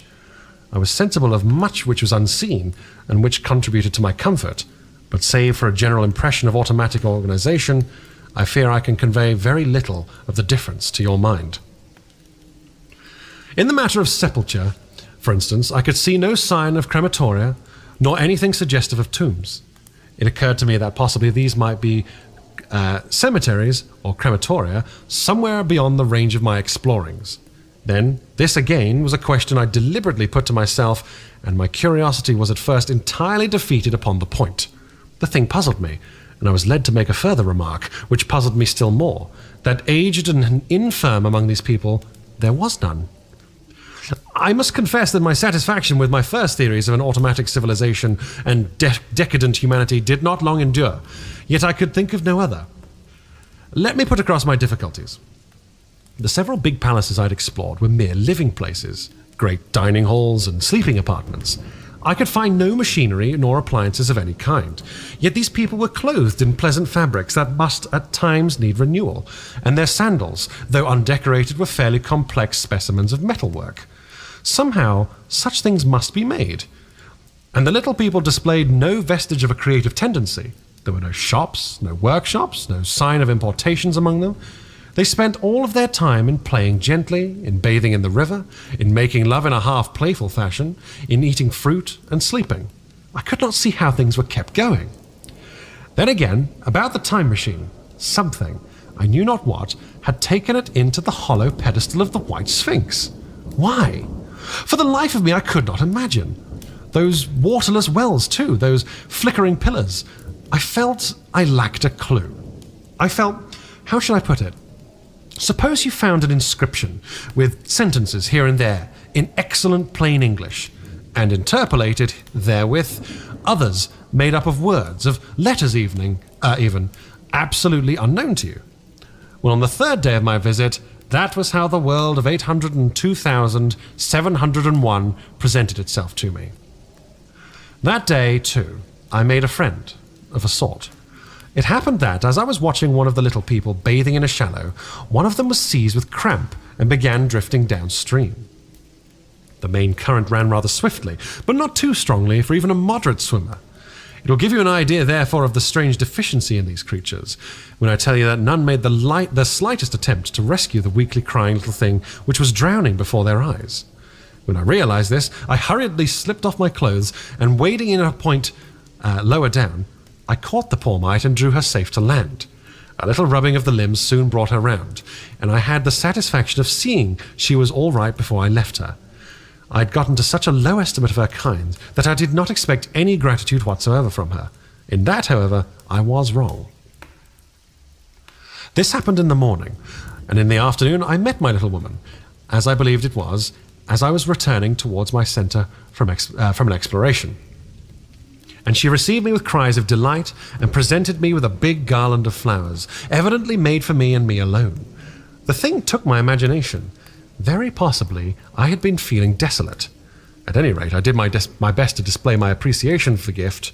We were soon seated together in a little stone arbour, engaged in conversation, chiefly of smiles. The creature's friendliness affected me exactly as a child's might have done. We passed each other flowers, she kissed my hands, and I did the same to hers. Then I tried talk, and found that her name was Weena, which, though I didn't know what it meant, somehow seemed appropriate enough. That was the beginning of a queer friendship which lasted a week, and ended, as I will tell you. She was exactly like a child. She wanted to be with me always. She tried to follow me everywhere, and on my next journey out and about it, went to my heart to tire her down, and leave her at last exhausted and calling me rather plaintively. But the problems of the world had to be mastered. I had not, I said to myself, come into the future to carry on a miniature flirtation. Yet her distress when I left her was very great. Her expostulations at the parting was sometimes frantic, and I think altogether I had as much trouble as comfort from her devotion. Nevertheless, she was somehow a very great comfort.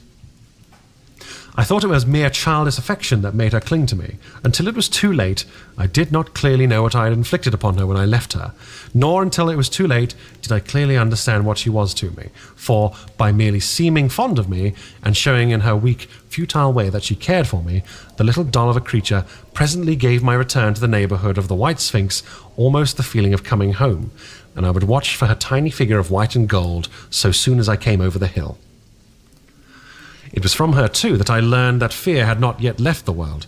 She was fearless enough in the daylight, and she had the oddest confidence in me. For once, in a foolish moment, I made threatening grimaces at her, and she simply laughed at them.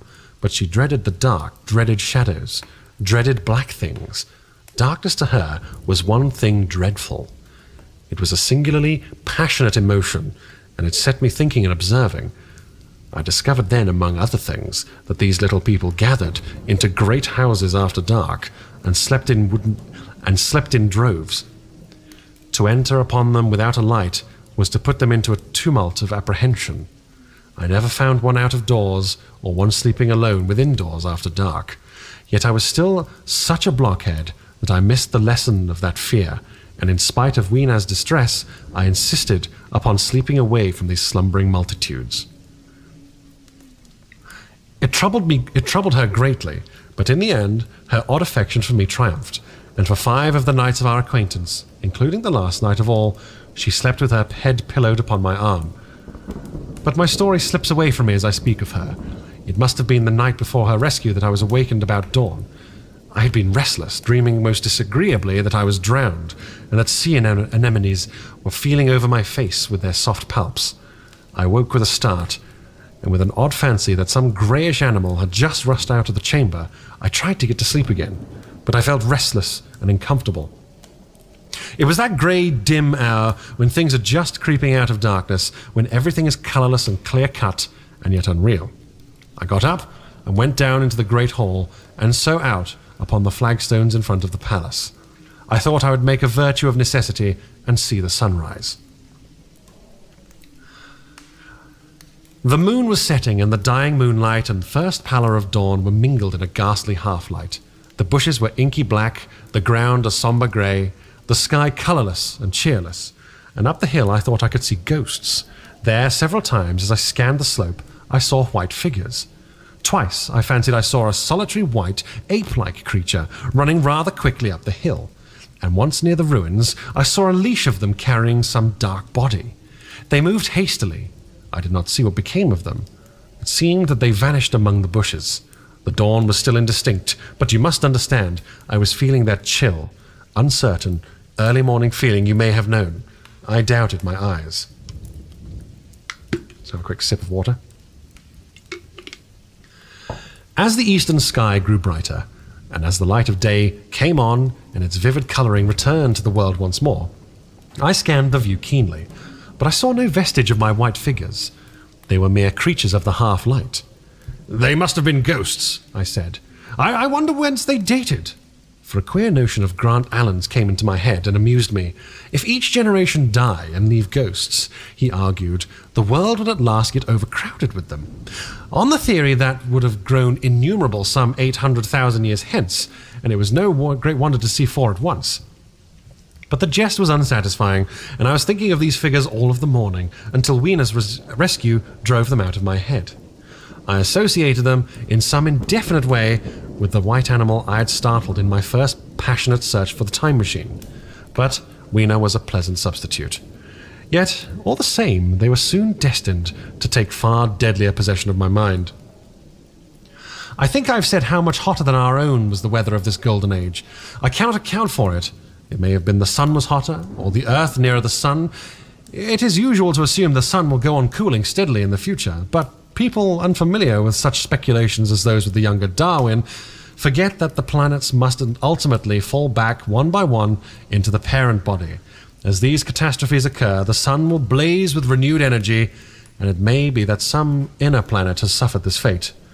Whatever the reason, the fact remains that the sun was very much hotter than we know it. Well, one very hot morning, my 4th, I think, as I was seeking shelter from the heat and the glare of the colossal ruin near the great house where I slept and fed, there happened this strange thing. Clambering among these heaps of masonry, I found a narrow gallery, whose end and side windows were blocked by fallen masses of stone. By contrast with the brilliancy outside, it seemed at first impenetrably dark to me. I entered it, groping, for the change from light to blackness made spots of colour swim before me. Suddenly, I halted, spellbound. A pair of eyes, luminous by reflection against the daylight without, was watching me out of the darkness. The old instinctive dread of wild beasts came upon me. I clenched my hands and steadfastly looked into the glaring eyeballs. I was afraid to turn. Then the thought of the absolute security in which humanity appeared to be living came to my mind. And then I remembered that strange terror of the dark. Overcoming my fear to some extent, I advanced a step and spoke. I will admit that my voice was harsh and ill-controlled. I put out my hand and touched something soft. At once, the eyes darted sideways, and something ran past me. I turned with my heart in my mouth and saw a queer little ape-like figure, its head held down in a peculiar manner, running across the sunlit space behind me. It blundered against a block of granite, staggered aside, and in a moment was hidden in a black shadow beneath another pile of ruined masonry. My impression of it is, of course, imperfect, but I knew it was a dull white and had strange, large, greyish-red eyes. Also, that there were flaxen hair on its head and down its back. But, as I say, it went too fast for me to see distinctly. I cannot even say whether it ran on all fours, or only with its forearms held very low. After an instant's pause, I followed it into the second heap of ruins. I could not find it at first, but after a time in the profound obscurity, I came upon one of those round, well-like openings which I've told you of, half closed by a fallen pillar. A sudden thought came to me. Could this thing have vanished down the shaft? I lit a match and, looking down, I saw a small, white-moving creature with large, bright red eyes which regarded me as steadfastly as it retreated. It made me shudder. It was so like a human spider. It was clambering down the wall, and now I saw for the first time a number of metal foot and hand rests forming a kind of ladder down the shaft. Then the light burned my fingers and fell out of my hand, going out as it dropped. And when I lit another, the little monster had disappeared. I do not know how long I spent peering down that well. It was not for some time that I could succeed in persuading myself that the thing I had seen was human, but gradually the truth dawned on me. That man had not remained one species, but had differentiated into two distinct animals. That my graceful children of the upper world were not the sole descendants of our generation, but that this bleached, obscene, nocturnal thing, which had flashed before me, was also heir to all the ages.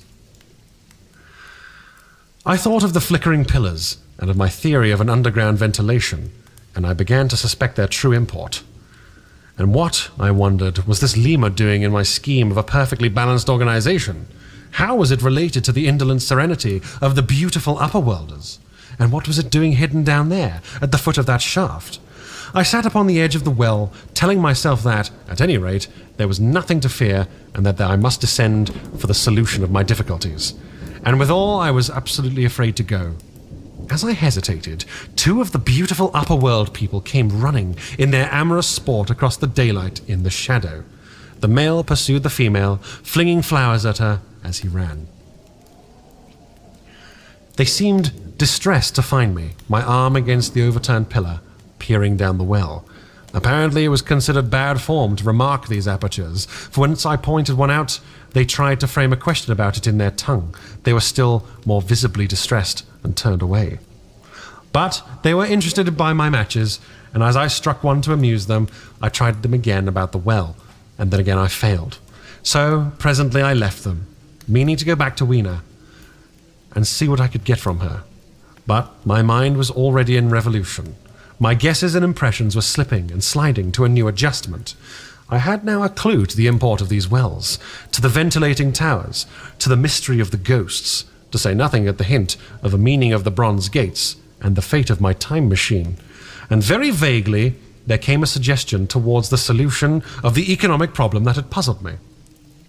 Here was the new view. Plainly this species of man was subterranean. There were three circumstances in particular which made me think that its rare emergence above ground was the outcome of a long-continued underground habit. In the first place, there were those bleached looks common in most animals that live largely in the dark, the white fish of the Kentucky caves, for instance. Then, those large eyes, with that capacity for reflecting light, are common features of nocturnal things, witness the owl and the cat. And last of all, that evident confusion in the sunshine, that hasty yet fumbling awkward flight towards dark shadow, and that peculiar carriage of the head while in the light, all reinforce the theory of an extreme sensitiveness to the retina. Beneath my feet then, the earth must be tunneled enormously, and these tunnelings were the habitat of the new race. The presence of ventilating shafts and wells upon the hill slopes, everywhere in fact, except along the river valley, showed how universal were its ramifications.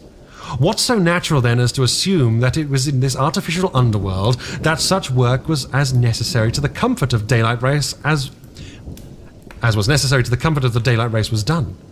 The notion was so plausible that at once I accepted it, and went on to assume of the how of the splitting of the human species. I dare say you will anticipate the shape of my theory, though for myself I very soon felt that it fell far short of the truth. At first, proceeding from the problems of our own age, it seemed clear as daylight to me that the gradual widening of the present merely temporary and social differences between the capitalist and the labourer was the key to the whole position.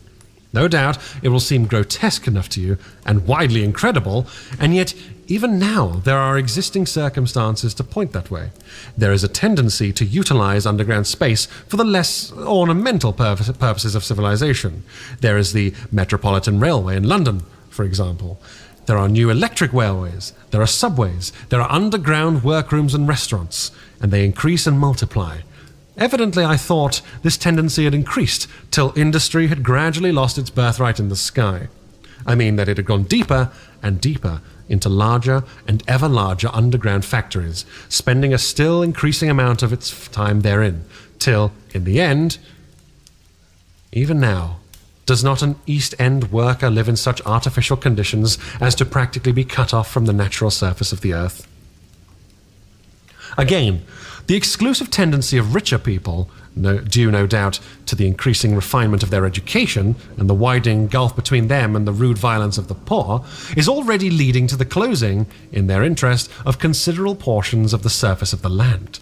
About London, for example, perhaps half the prettier country is shut in against intrusion, and this same widening gulf, which is due in length and expense of the higher educational process and increased facilities for and in temptations towards refined habits on the part of the rich, will make that exchange between class and class, that promotion by intermarriage, which at present retards the splitting of our species along lines of social stratification, less and less frequent.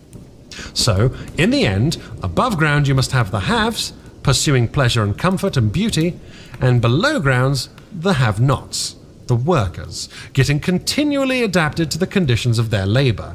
Once they were there, they would have no doubt have to pay rent, and not a little of it, for the ventilation of their caverns, and if they refused, they would starve or be suffocated for arrears. Such of them as were so constituted as to be miserable and rebellious would die, and in the end, the balance being permanent, the survivors would become as well adapted to the conditions of underground life, and as happy in their way, as the upper world people were to theirs. As it seemed to me, the refined beauty and pallor followed naturally enough. The great triumph of humanity I had dreamed of took a different shape in my mind. It had been no such triumph of moral education and general cooperation as I had imagined. Instead, I saw a real aristocracy, armed with the perfected science and working to a logical conclusion, this industrial system of today. Its triumph had not simply been a triumph over nature, but a triumph over nature and the fellow man. This, I must warn you, was my theory at the time. I had no convenient Cicerone in the pattern of the utopian books. My explanation may be absolutely wrong. I still think it is the most plausible one, but even on this supposition, the balanced civilization that was at least attained must have long since passed its zenith, and was now fallen far into decay.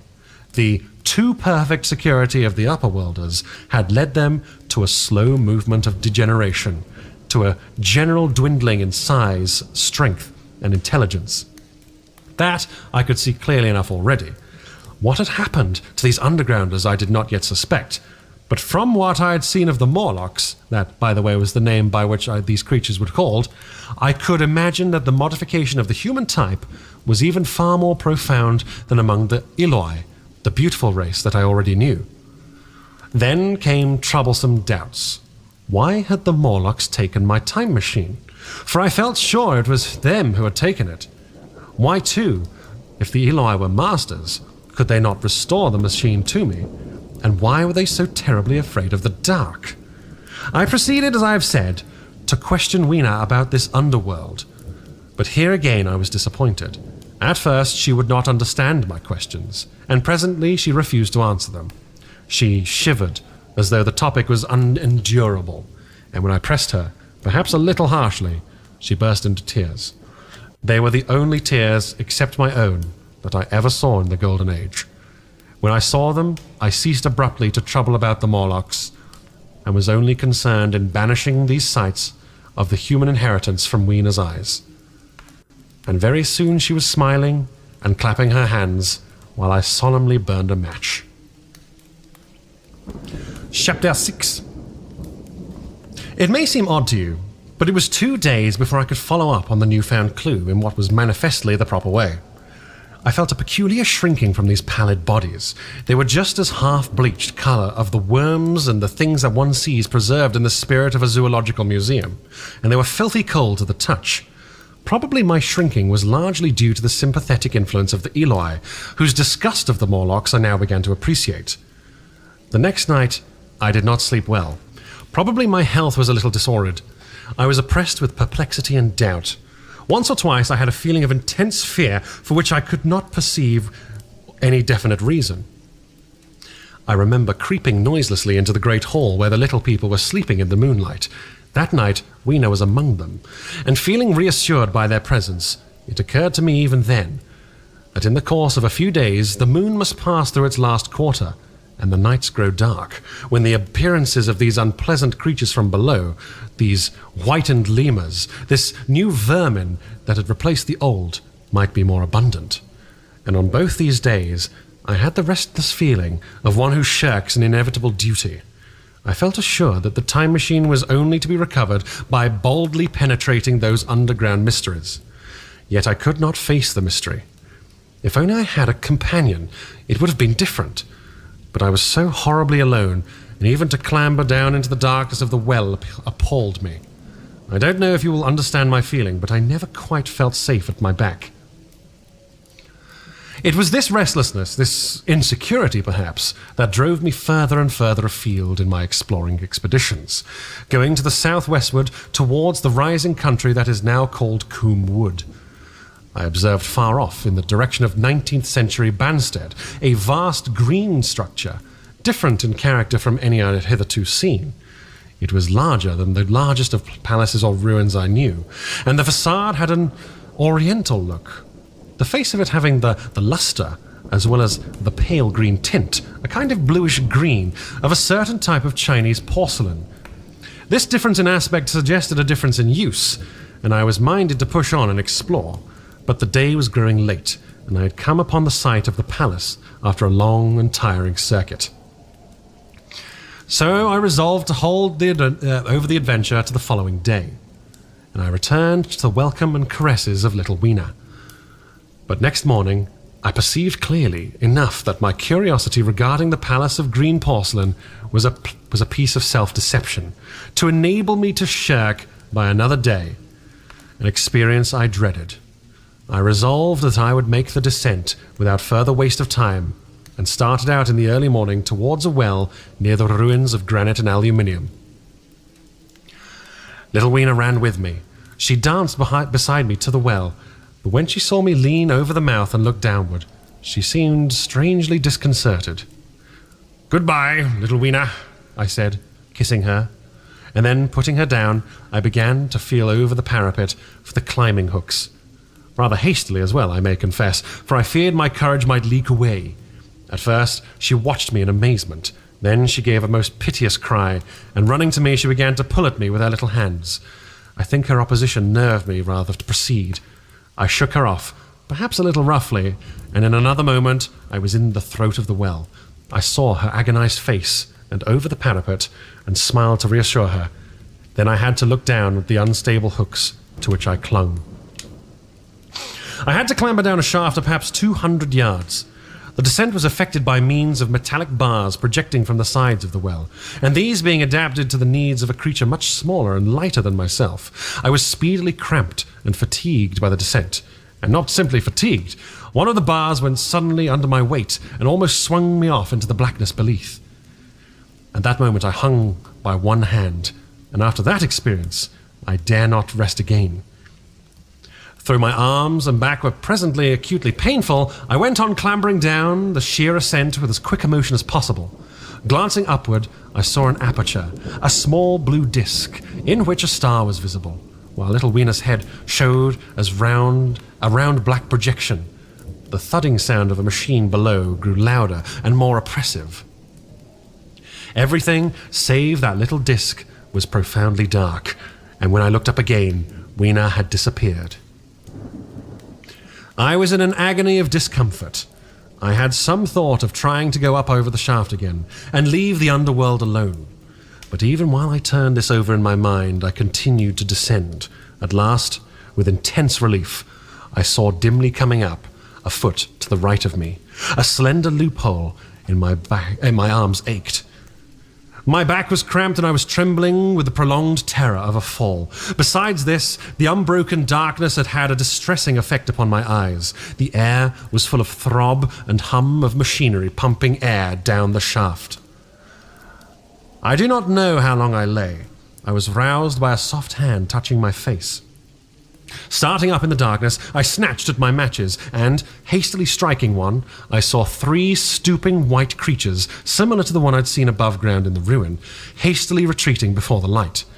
Living as they did in what appeared to me an impenetrable darkness, their eyes were abnormally large and sensitive, just as are the pupils of the abysmal fishes, and they reflected the light in the same way. I have no doubt that they could see me in that rayless obscurity, and they did not seem to have any fear of me apart from the light. But, so soon as I struck a match in order to see them, they fled incontinently, vanishing into dark gutters and tunnels, from which their eyes glared at me in the strangest fashion.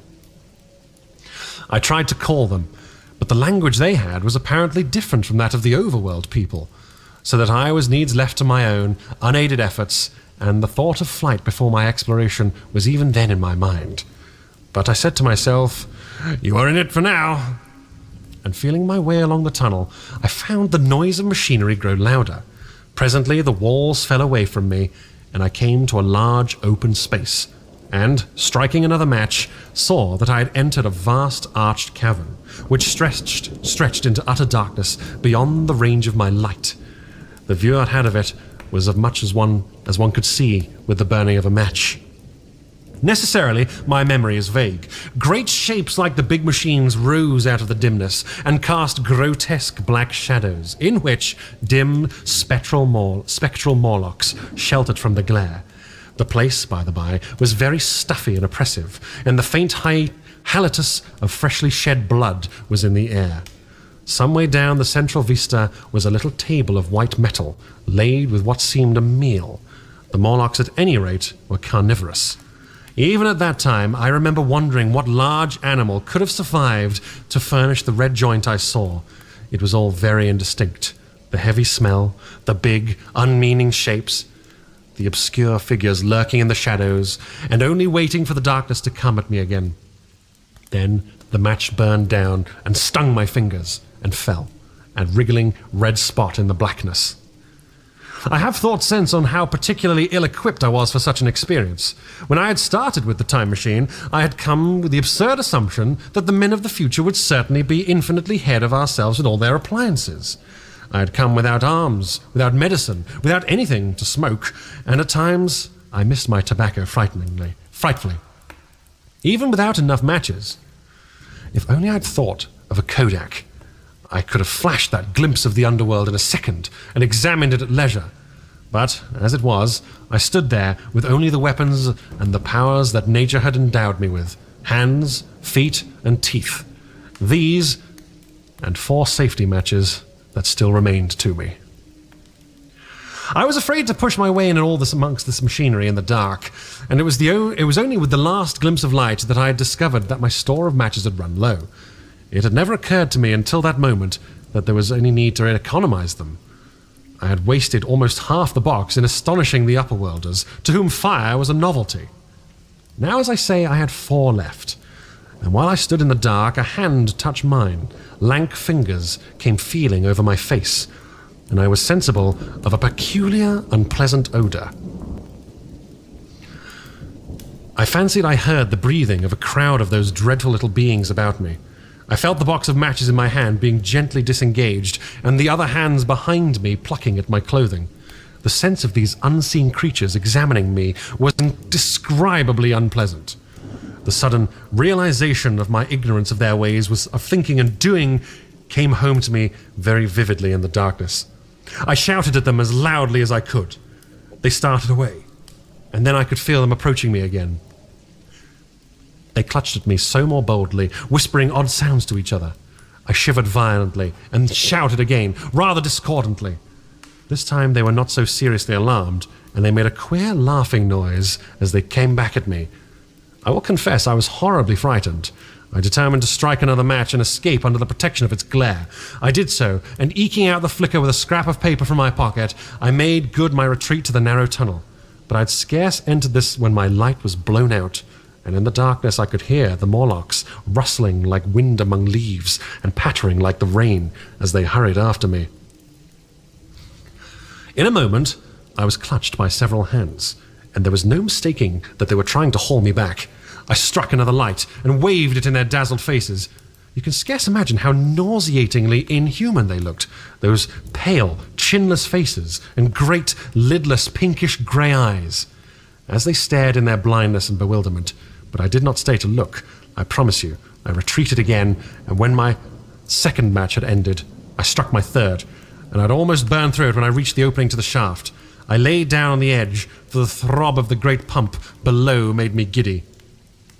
Then I felt sideways for the projecting hooks, and as I did so, my feet were grasped from behind, and I was violently tugged backwards. I lit my last match, and it incontinently went out. But I had my hand on the climbing bars now, and, kicking violently, I disengaged myself from the clutches of the Morlocks and was speedily clambering up the shaft, while they stayed peering and blinking up at me, all but one little wretch who followed me for some way and well nigh secured my boot as a trophy. That climb seemed interminable for me. With the last 20 or 30 feet of it, a deadly nausea came upon me. I had the greatest difficulty in keeping my hold. Those last few yards was a frightful struggle against the faintness. Several times my head swam, and I felt all the sensations of falling.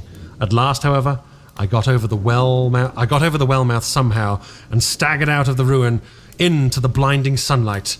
I fell upon my face. Even the soil smelt sweet and clean. Then I remember Weena kissing my hands and ears, and the voices of others among the Eloi. Then, for a time, I was insensible. Chapter 7. Now indeed I seemed in a worse case than before. Hitherto, except during my night's anguish at the loss of the time machine, I had felt a sustaining hope of ultimate escape. But that hope was staggered by these new discoveries. Hitherto I had merely thought myself impeded by the childish simplicity of the little people, and by some unknown forces which I had only to understand to overcome. But there was an altogether new element in the sickening quality of the Morlocks, something inhuman and malign. Instinctively, I loathed them. Before, I had felt a man might feel who had fallen into a pit. My concern was with the pit and how to get out of it. Now I felt like a beast in a trap, whose enemy would soon come upon him. The enemy I dreaded may surprise you. It was the darkness of the new moon. Weena had put this into my head by some at first incomprehensible remarks about the dark nights. It was not now such a very difficult problem to guess what the coming dark nights might mean. The moon was on the wane. Each night there was a longer interval of darkness, and I now understood to some slight degree at least the reason of the fear of the upper world people for the dark. I wondered vaguely what foul villainy it might be that the Morlocks did under the new moon. I felt pretty sure now that my second hypothesis was all wrong. The upper world people might once have been the favoured aristocracy and the Morlocks their mechanical servants, but that had long since passed away.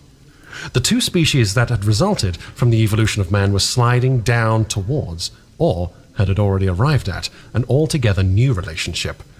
The Eloi, like the the Carolinian kings had decayed to a mere beautiful futility. They still possessed the earth on sufferance, since the Morlocks, subterranean for innumerable generations, had come at last to find the daylit surface intolerable, and the Morlocks made their garments, I inferred, and maintained them in their habitual needs, perhaps through the survival of an old habit of service.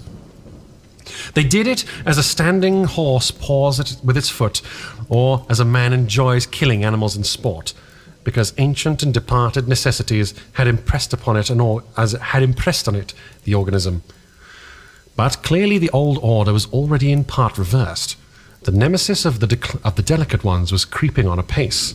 Ages ago, thousands of generations ago, man had thrust his brother man out of the ease and the sunshine, and now that brother was coming back changed. Already the Eloi had begun to learn one old lesson anew. They were becoming reacquainted with fear. And suddenly there came into my head the memory of the meat I had seen in the underworld. It seemed odd how it floated into my mind, not stirred up, as it were, by the current of my meditations, but coming in almost like a question from outside. I tried to recall the form of it, and I had a vague sense of something familiar, but I could not tell what it was at the time. Still, however helpless the little people in the presence of their mysterious fear, I was differently constituted. I came out of this age of ours, this ripe prime of the human race, when fear does not paralyze and mystery has lost its terrors. I at least would defend myself. Without further delay, I determined to make myself arms and fastness where I might sleep. With that refuge as a base, I could face this strange world, with some of the confidence I had lost in realizing to what creatures night by night I lay exposed. I felt I could never again sleep until my bed was secure from them. I shuddered with horror to think how they must already have examined me. I wandered during the afternoon along the valley of the Thames, but found nothing that commended itself to my mind as inaccessible. All the buildings and trees seemed easily practicable to such dexterous climbers as the Morlocks. To judge by their wells must be. Then the tall pinnacles of the palace of the green porcelain and the polished gleam of its walls came back to my memory. And in the evening, taking Weena like a child upon my shoulder, I went up the hills towards the southwest. The distance, I'd reckoned, was 7 or 8 miles, but it must have been nearer 18. I had first seen the place on a moist afternoon when distances are deceptively diminished. In addition, the heel of one of my shoes was loose, and the nails working through the sole. They were comfortable old shoes I wore about indoors, so that I was lame. And it was already long past sunset when I came in sight of the palace, silhouetted black against the pale yellow of the sky. Weena had been hugely delighted when I began to carry her, but after a while she desired me to lay her down and ran along by the side of me, occasionally darting off on either hand to pick flowers to stick in my pockets. My pockets had always puzzled Weena, but at last she had concluded that they were an eccentric kind of vase for floral decoration. At least she utilized them for that purpose. And that reminds me, in changing my jacket I found... The time traveler paused, put his hand into his pocket, and silently placed 2 withered flowers, not unlike very large white mallows, upon the little table. And then he resumed his narrative. As the hush of the evening crept over the world and we proceeded over the hill crest towards Wimbledon, Weena grew tired and wanted to return to the House of Grey Stone. But I pointed out the distant pinnacles of the Palace of Green Porcelain to her, and contrived to make her understand that we were seeking refuge there from her fear. You know that great pause that comes with things before the dark? Even the breeze stops in the trees. To me there is always an air of expectation about that evening stillness. The sky was clear, remote, and empty, save for a few horizontal bars far down in the sunset. Well, that night the expectation took the colour of my fears. In that darkling calm, my senses seemed preternaturally sharpened. I fancied I could even feel the hollowness of the ground beneath my feet, could indeed almost see through it, the Morlocks on their ant-hill going hither and thither and waiting for the dark. In my excitement, I fancied that they would receive my invasion of their burrows as a declaration of war. And why had they taken my time machine? So we went on in the dark, and the twilight deepened into night. The clear blue of the distance faded, and one star after another came out. The ground grew dim and the trees black. Weena's fears and her fatigue grew upon her. I took her in my arms and talked to her and caressed her. Then, as the darkness grew deeper, she put her arms around my neck and, closing her eyes, tightly pressed her face against my shoulder. So we went down a long slope into a valley, and there in the dimness, I almost walked into a little river. This I waded and went up the opposite side of the valley, past a number of sleeping houses, and by a statue, a faun, or some creature minus the head. Here too were acacias. So far I had seen nothing of the Morlocks, but it was yet early in the night, and darker hours before the old moon rose were still to come. From the brow of the next hill I saw a thick wood spreading wide and black before me. I hesitated at this. I could see no end to it, either to the right or to the left. Feeling tired, my feet in particular were very sore, I carefully lowered Weena from my shoulder as I halted and sat down upon the turf. I could no longer see the palace of green porcelain, and I was in doubt of my direction. I looked into the thickness of the wood and thought of what it might hide. Under that dense tangle of branches, one would still be out of sight of the stars. Even were there no other lurking danger, a danger I did not care to let my imagination loose upon, there would still be all the roots to stumble over and the tree boles to strike against. I was very tired, too, after the excitements of the day, so I decided that I would not face it, but would pass the night upon the open hill. Weena, I was glad to find, was fast asleep. I carefully wrapped her in my jacket and set her down to wait for the moonrise. The hillside was quiet and deserted, but from the black of the wood there came now and then a stir of living things. Above me shone the stars, for the night was very clear. I felt a certain sense of friendly comfort in their twinkling, and all the old constellations had gone from the sky. However, that slow movement which is imperceptible in 100 human lifetimes had long since rearranged them in unfamiliar groupings. But the Milky Way, it seemed to me, was still the same tattered streamer of stardust as of yore. Southward, as I judged it, was a very bright red star that was new to me. It was even more splendid than our own green Sirius, and amid all the scintillating points of light, one bright planet shone kindly and steadily like the face of an old friend. Looking at these stars suddenly dwarfed my own troubles and all the gravities of terrestrial life.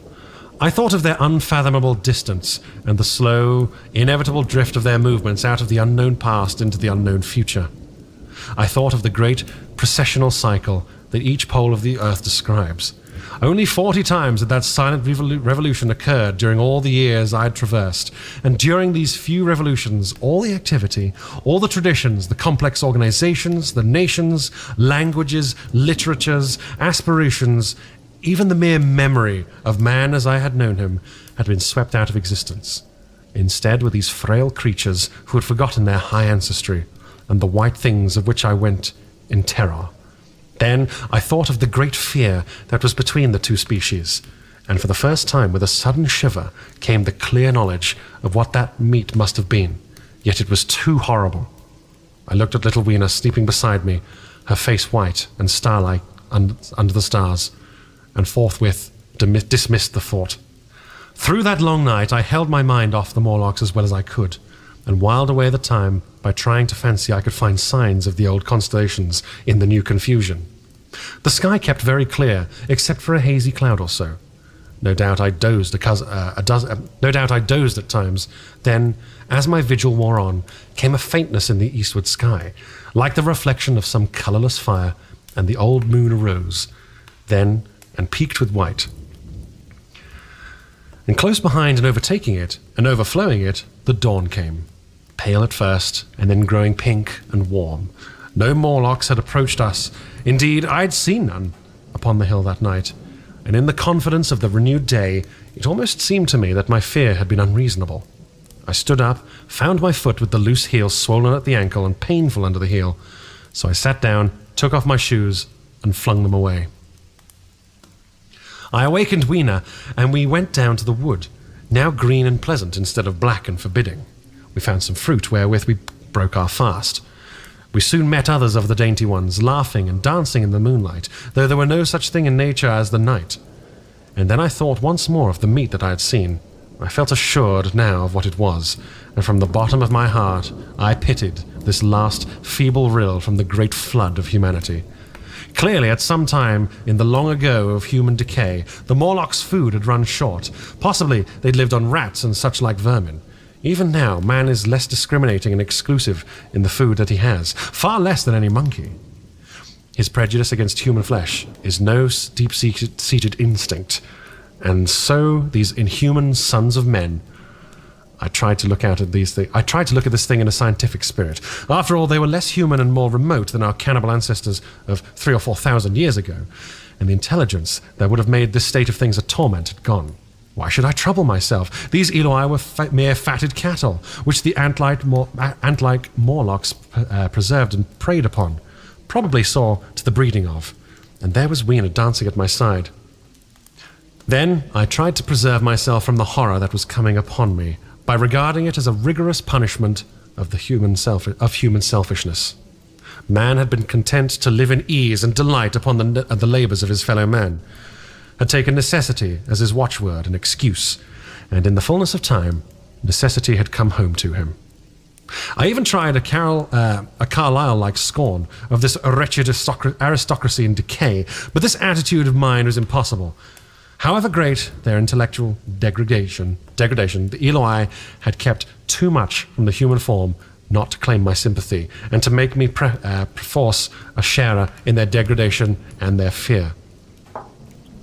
I had at that time very vague ideas as to the course I should pursue. My first was to secure some safe place of refuge, and to make myself such arms of metal or stone as I could contrive.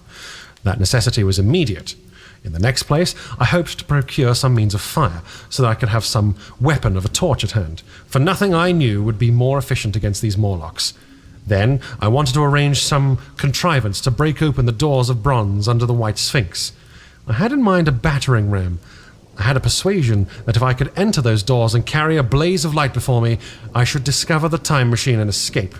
I could not imagine the Morlocks were strong enough to move it far away. Weena I had resolved to bring with me to our own time, and turning such schemes over in my mind, I pursued our way towards the building which my fancy had chosen as our dwelling. Chapter 8. I found the palace of green porcelain. When we approached it about noon, deserted and falling into ruin, only ragged vestiges of glass remained in its windows, and great sheets of the green facing had fallen away from the corroded metallic framework. It lay very high upon a turfy down, and looking northeastward before I entered it, I was surprised to see a large estuary, or even creek, where I judged Wandsworth and Battersea must have once been.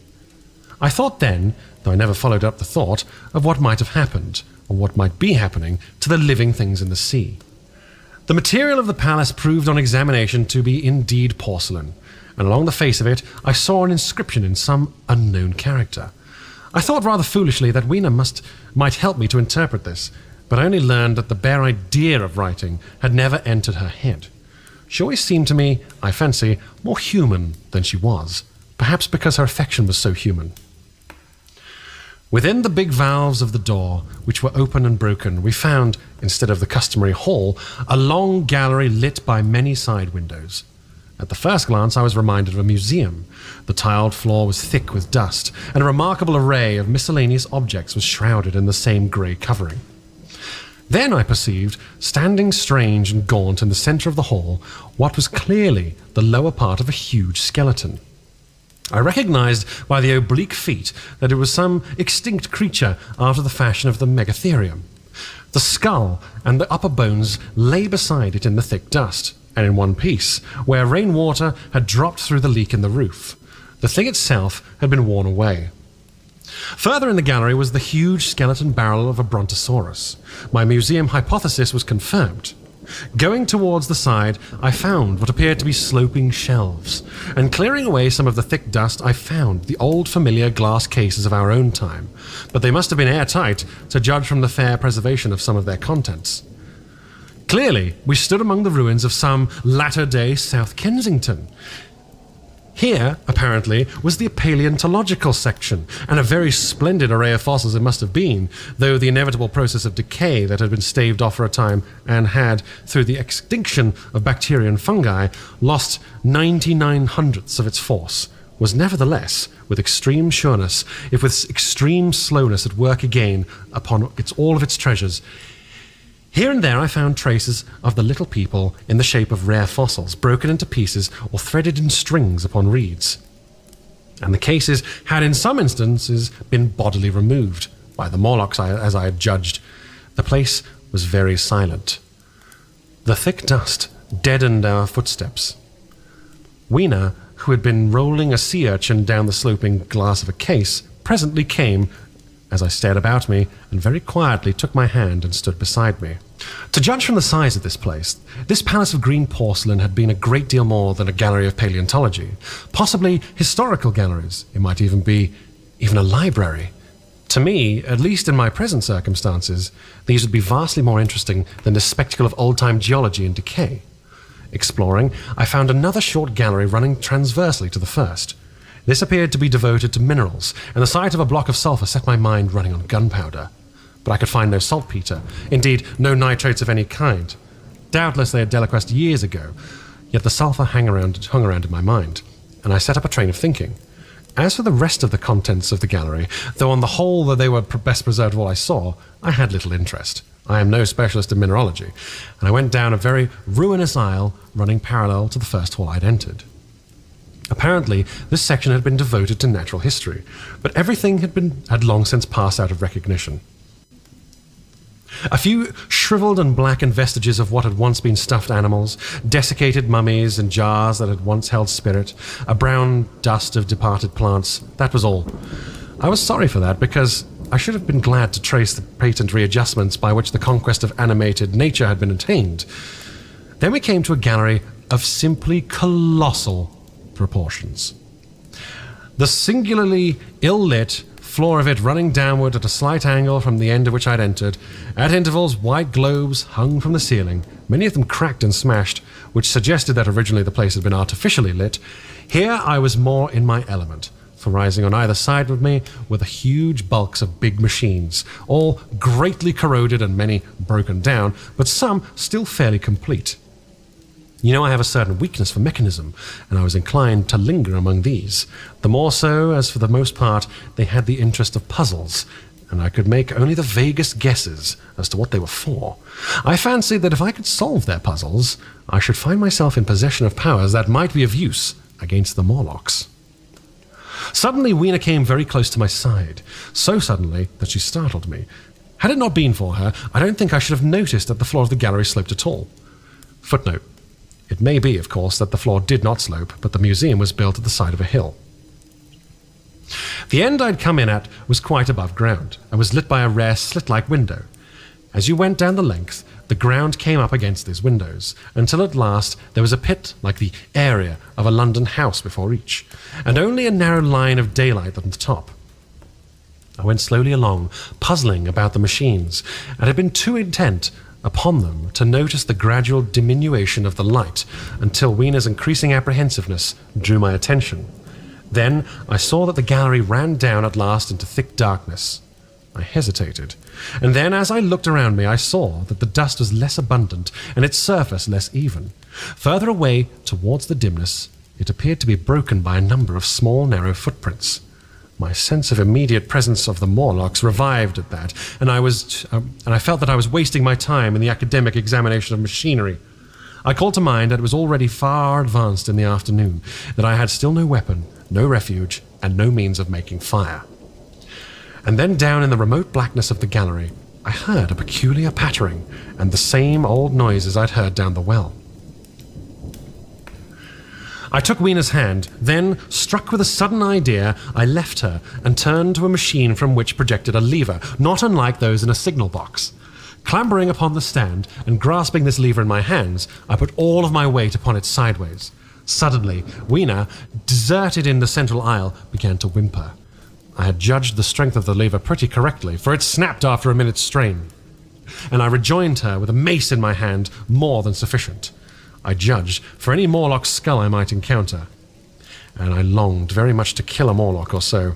Very inhuman, you may think, to want to go killing one's own descendants, but it was impossible, somehow, to feel any humanity in the things.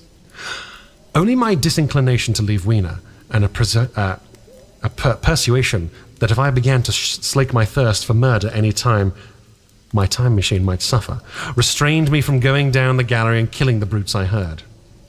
Well, mace in one hand and Weena in the other, I went out of that gallery and into another and still larger one, which at the first glance reminded me of a military chapel hung with tattered flags. The brown and charred rags that hung from the sides of it I presently recognized as the decaying vestiges of books. They had long since dropped to pieces, and every semblance of print had left them, but here and there were warped boards and cracked metallic clasps that told the tale well enough. Had I been a literary man, I might perhaps have moralized upon the futility of all ambition, but as it was, the thing that struck me with keenest force was the enormous waste of labour to which the sombre wilderness of rotting paper testified. At the time, I will confess that I thought chiefly of the Philosophical Transactions and my own 17 papers upon physical optics. Then, going up a broad staircase, we came to what once must have been a gallery of technical chemistry, and here I had not a little hope of useful discoveries. Except at one end where the roof had collapsed, this gallery was well preserved. I went eagerly to every unbroken case, and at last, in one of the really airtight cases, I found a box of matches. Very eagerly I tried them, and they were perfectly good. They were not even damp. I turned to Weena. "Dance!" I cried to her in her own tongue, for I now had a weapon indeed against the horrible creatures we feared. And so, in that derelict museum, upon the thick soft carpeting of dust, to Weena's huge delight, I solemnly performed a kind of composite dance, whistling the Land of the Leal as cheerfully as I could. In part, it was a modest can-can, in part a step dance, in part a skirt dance, so far as my tailcoat permitted, and in part original, for I'm naturally inventive, as you know. Now, I still think that for that box of matches to have escaped Now, I still think that for this box of matches to have escaped the wear of time for immemorial years was at most strange. As for me, it was a most fortunate thing. Yet, oddly enough, I found a far unlikelier substance, and that was camphor. I found it in a sealed jar. By that chance, I suppose, had been really hermetically sealed. I fancied at first that it was paraffin wax, and smashed the glass accordingly, but the odour of camphor was unmistakable. In the universal decay, this volatile substance had chanced to survive, perhaps through many thousands of centuries.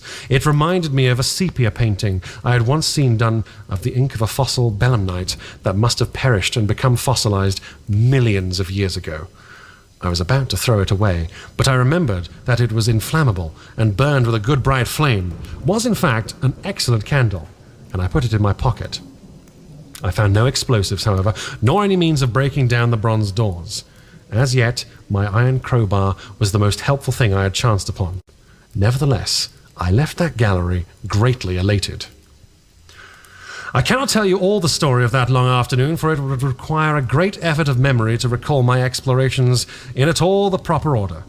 I remember a long gallery of rusting sands of arms, and how I hesitated between my crowbar and a hatchet or a sword.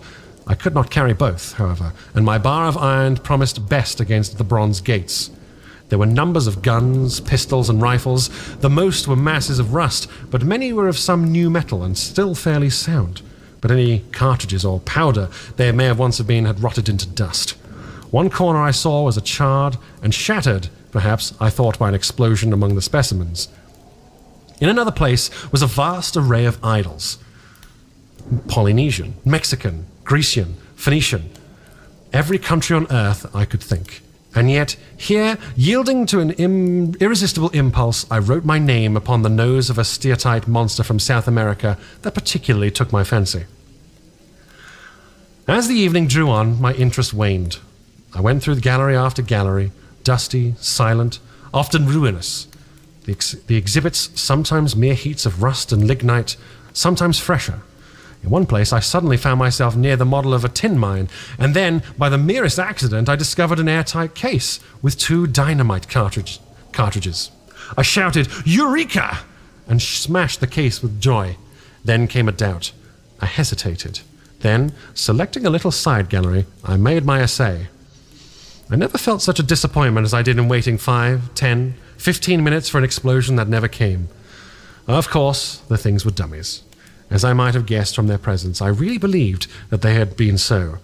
I should have rushed off incontinently and blown Sphinx, bronze doors, and, as it proved, my chances of finding the time machine altogether in non-existence.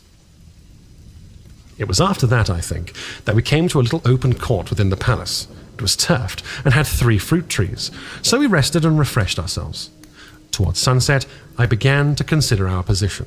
Night was creeping upon us, and my inaccessible hiding place had still to be found. But that troubled me very little now. I had in my possession a thing that was, perhaps, the best of all defenses against the Morlocks. I had matches. I had the camphor in my pocket, too. If a blaze were needed, it seemed to me that the best thing we could do would be to pass the night in the open, protected by a fire. In the morning, there was the getting of the time machine. Towards that, as yet, I had only my iron mace. But now, with my growing knowledge, I felt very differently towards those bronze doors. Up to this, I had refrained from forcing them, largely because of the mystery on the other side. They had never impressed me as being very strong, and I had hoped to find my bar of iron not altogether inadequate for the work. Chapter 9. We emerged from the palace while the sun was still in part above the horizon. I was determined to reach the White Sphinx as early as possible the next morning, and ere the dusk I proposed pushing through the woods that had stopped me on the previous journey. My plan was to go as far as possible that night, and then building a fire to sleep in the protection of its glare. Accordingly, as we went along, I gathered any sticks or dried grass that I saw, and presently had arms full of such litter. Thus loaded, our progress was slower than I'd anticipated, and besides, Weena was tired, and I began to suffer from sleepiness too. So that it was full night before we reached the wood. Upon the shrubby hill of its edge, Weena would have stopped, fearing the darkness before us, but a singular sense of impending calamity that should indeed have served me as a warning drove me onward. I had been without sleep for a night and 2 days, and I was feverish and irritable. I felt sleep coming upon me, and the Morlocks with it. While we hesitated, among the black bushes behind us, and dim against their blackness, I saw 3 crouching figures. There was scrub and long grass all about us, and I did not feel safe from their insidious approach. The forest, I calculated, was rather less than a mile across. If we could get through it to the bare hillside, there, as it seemed to me, was an altogether safer resting place. I thought that with matches and my camphor I could contrive to keep my path illuminated through the woods. Yet it was evident that if I was to flourish matches with my hands, I should have to abandon my firewood. So rather reluctantly, I put it down, and then it came into my head that I would amaze our friends behind by lighting it. I was to discover the atrocious folly of this proceeding, but it came to my mind as an ingenious move for covering our retreat. I don't know if you have ever thought of what a rare thing flame must be in the absence of man and in the temperate climate. The sun's heat is rarely strong enough to burn, even when it is focused by dewdrops, as is sometimes the case in more tropical districts. Lightning may blast and blacken, but it rarely gives rise to widespread fire. Decaying vegetation may occasionally smolder with the heat of fermentation, but this rarely results in flame. In this decadence, too, the art of fire-making had been entirely forgotten on the earth. The red tongues that went licking up my heap of wood were an altogether new and strange thing to Weena. She wanted to run and play with it. I believe she would have cast herself into it had I not restrained her. But I caught her up, and, in spite of her struggles, plunged boldly before me into the wood. For a little way, the glare of my fire lit the path. Looking back presently, I could see, through the crowded stems, that from my heap of sticks the blaze had spread to some of the bushes adjacent, and a curved line of fire was creeping up the grass of the hill. I laughed at that, and turned again to the dark trees before me. It was very black, and Weena clung to me convulsively, but there was still, as my eyes grew accustomed to the darkness, sufficient light for me to avoid the stems. Overhead it was simply black, except where a gap of remote sky shone down upon us here and there. I struck none of my matches because I had no hand free. Upon my left arm I carried my little one. In my right hand I had my iron bar. For some way I heard nothing but the crackling twigs under my feet, the faint rustle of the breeze above, and my own breathing and the throb of the blood vessels in my ears. Then I seemed to know the pat of a pattering about me. I pushed on grimly. The pattering grew more distinct, and then I caught the same queer sound and voices I'd heard in the underworld. There were evidently several of the Morlocks, and they were closing in upon me. Indeed, in another minute, I felt a tug at my coat, and then something on my arm, and Weena shivered violently and became quite still. It was time for a match, but to get one I must put her down. I did so, and, as I fumbled with my pocket, a struggle began in the darkness about my knees, perfectly silent on her part, and with the same peculiar cooing from the Morlocks. Soft little hands, too, were creeping over my coat and back, touching even my neck. Then the match scratched and fizzed. I held it flaring, and saw the white backs of the Morlocks in flight amid the trees. I hastily took a clump of camphor from my pocket and prepared to light it as soon as the match would wane. Then I looked at Weena. She was lying clutching my feet and quite motionless, with her face to the ground. With a sudden fright, I stooped to her. She seemed scarcely to breathe. I lit the block of camphor and flung it to the ground, and as it split and flared up and drove back the Morlocks and the shadows, I knelt down and lifted her. The wood behind seemed full of the stir and murmur of a great company. She seemed to have fainted. I put her carefully upon my shoulder and rose to push on, and then there came a horrible realization. In manoeuvring with my matches and Weena, I had turned myself about several times, and now I had not the faintest idea in what direction my path lay. For all I knew, I might be facing back towards the Palace of Green Porcelain. I found myself in a cold sweat. I had to think rapidly what to do. I determined to build a fire and encamp where I was. I put Weena, still motionless, down upon a turfy bowl, and very hastily, as my first lump of camphor waned, I began collecting sticks and leaves. Here and there, out of the darkness round me, the Morlock's eyes shone like carbuncles. The camphor flickered and went out. I lit a match. As I did so, two white forms that had been approaching Weena dashed away hastily. One was so blinded by the light that he came straight for me, and I felt his bones grind under the blow of my fist. He gave a whoop of dismay, staggered a little way, and fell down. I lit another piece of camphor and went on gathering my bonfire. Presently I noticed how dry was some of the foliage above me, for since my arrival on the time machine a matter of a week, no rain had fallen. So instead of casting about among the trees for fallen twigs, I began leaping up and dragging down branches. Very soon I had a choking, smoky fire of green wood and dry sticks, and could economize the camphor. Then I turned to where Weena lay beside my iron mace. I tried what I could to revive her, but she lay like one dead. I could not even satisfy myself whether she could or whether or not she breathed.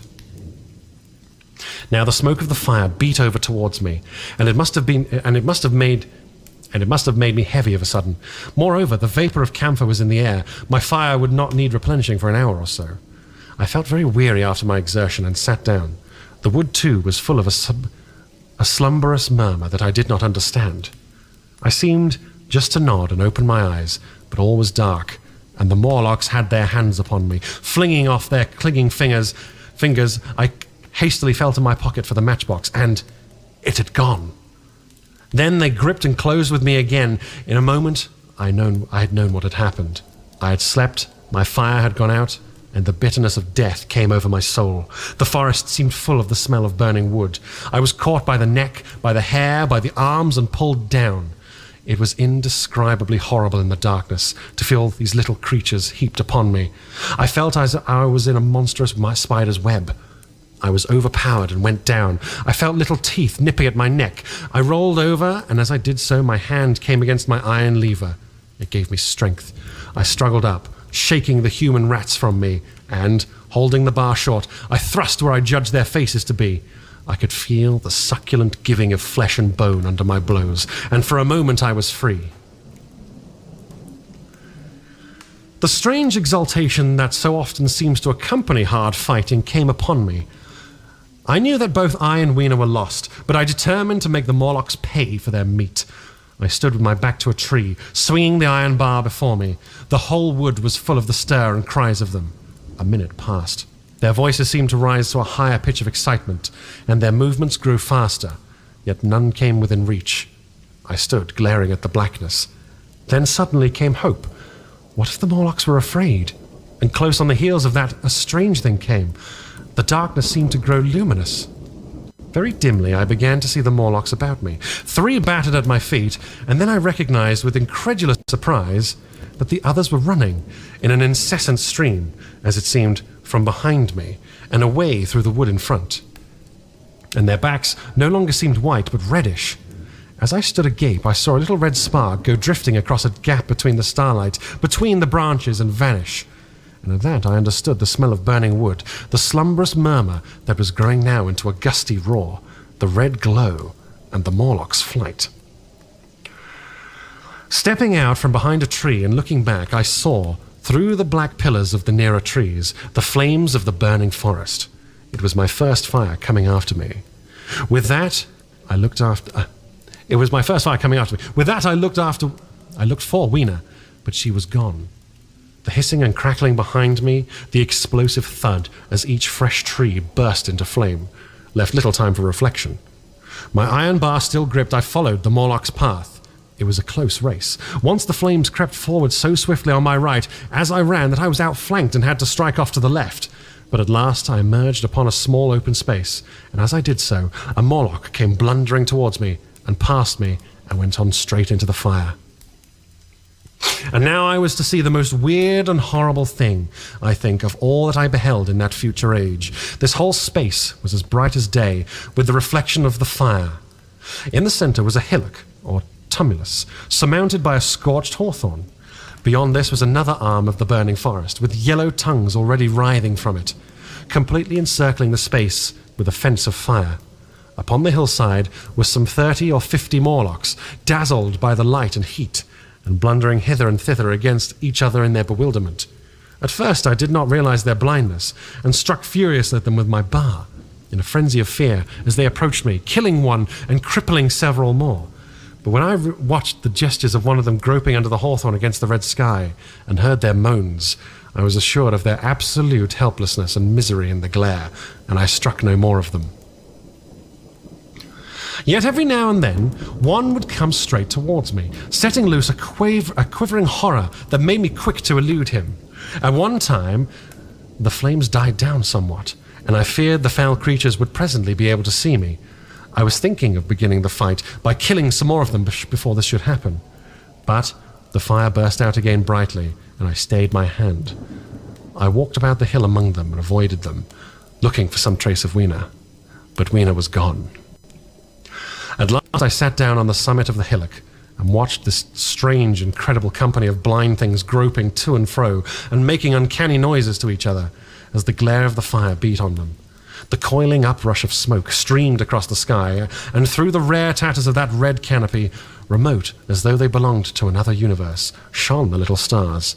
2 or 3 Morlocks came blundering into me, and I drove them off with blows from my fists, trembling as I did so. For the most part of that night, I was persuaded it was a nightmare. I bit myself and screamed in a passionate desire to wake.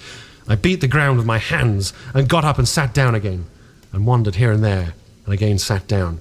Then I would fall to rubbing my eyes and calling upon God to let me wake. Thrice I saw Morlocks put their heads down in a kind of agony and rush into the flames. But at last, above the subsiding red of the fire, above the streaming masses of the black smoke, and the whitening and blackening tree stumps, and the diminishing numbers of these dim creatures, came the white light of the day.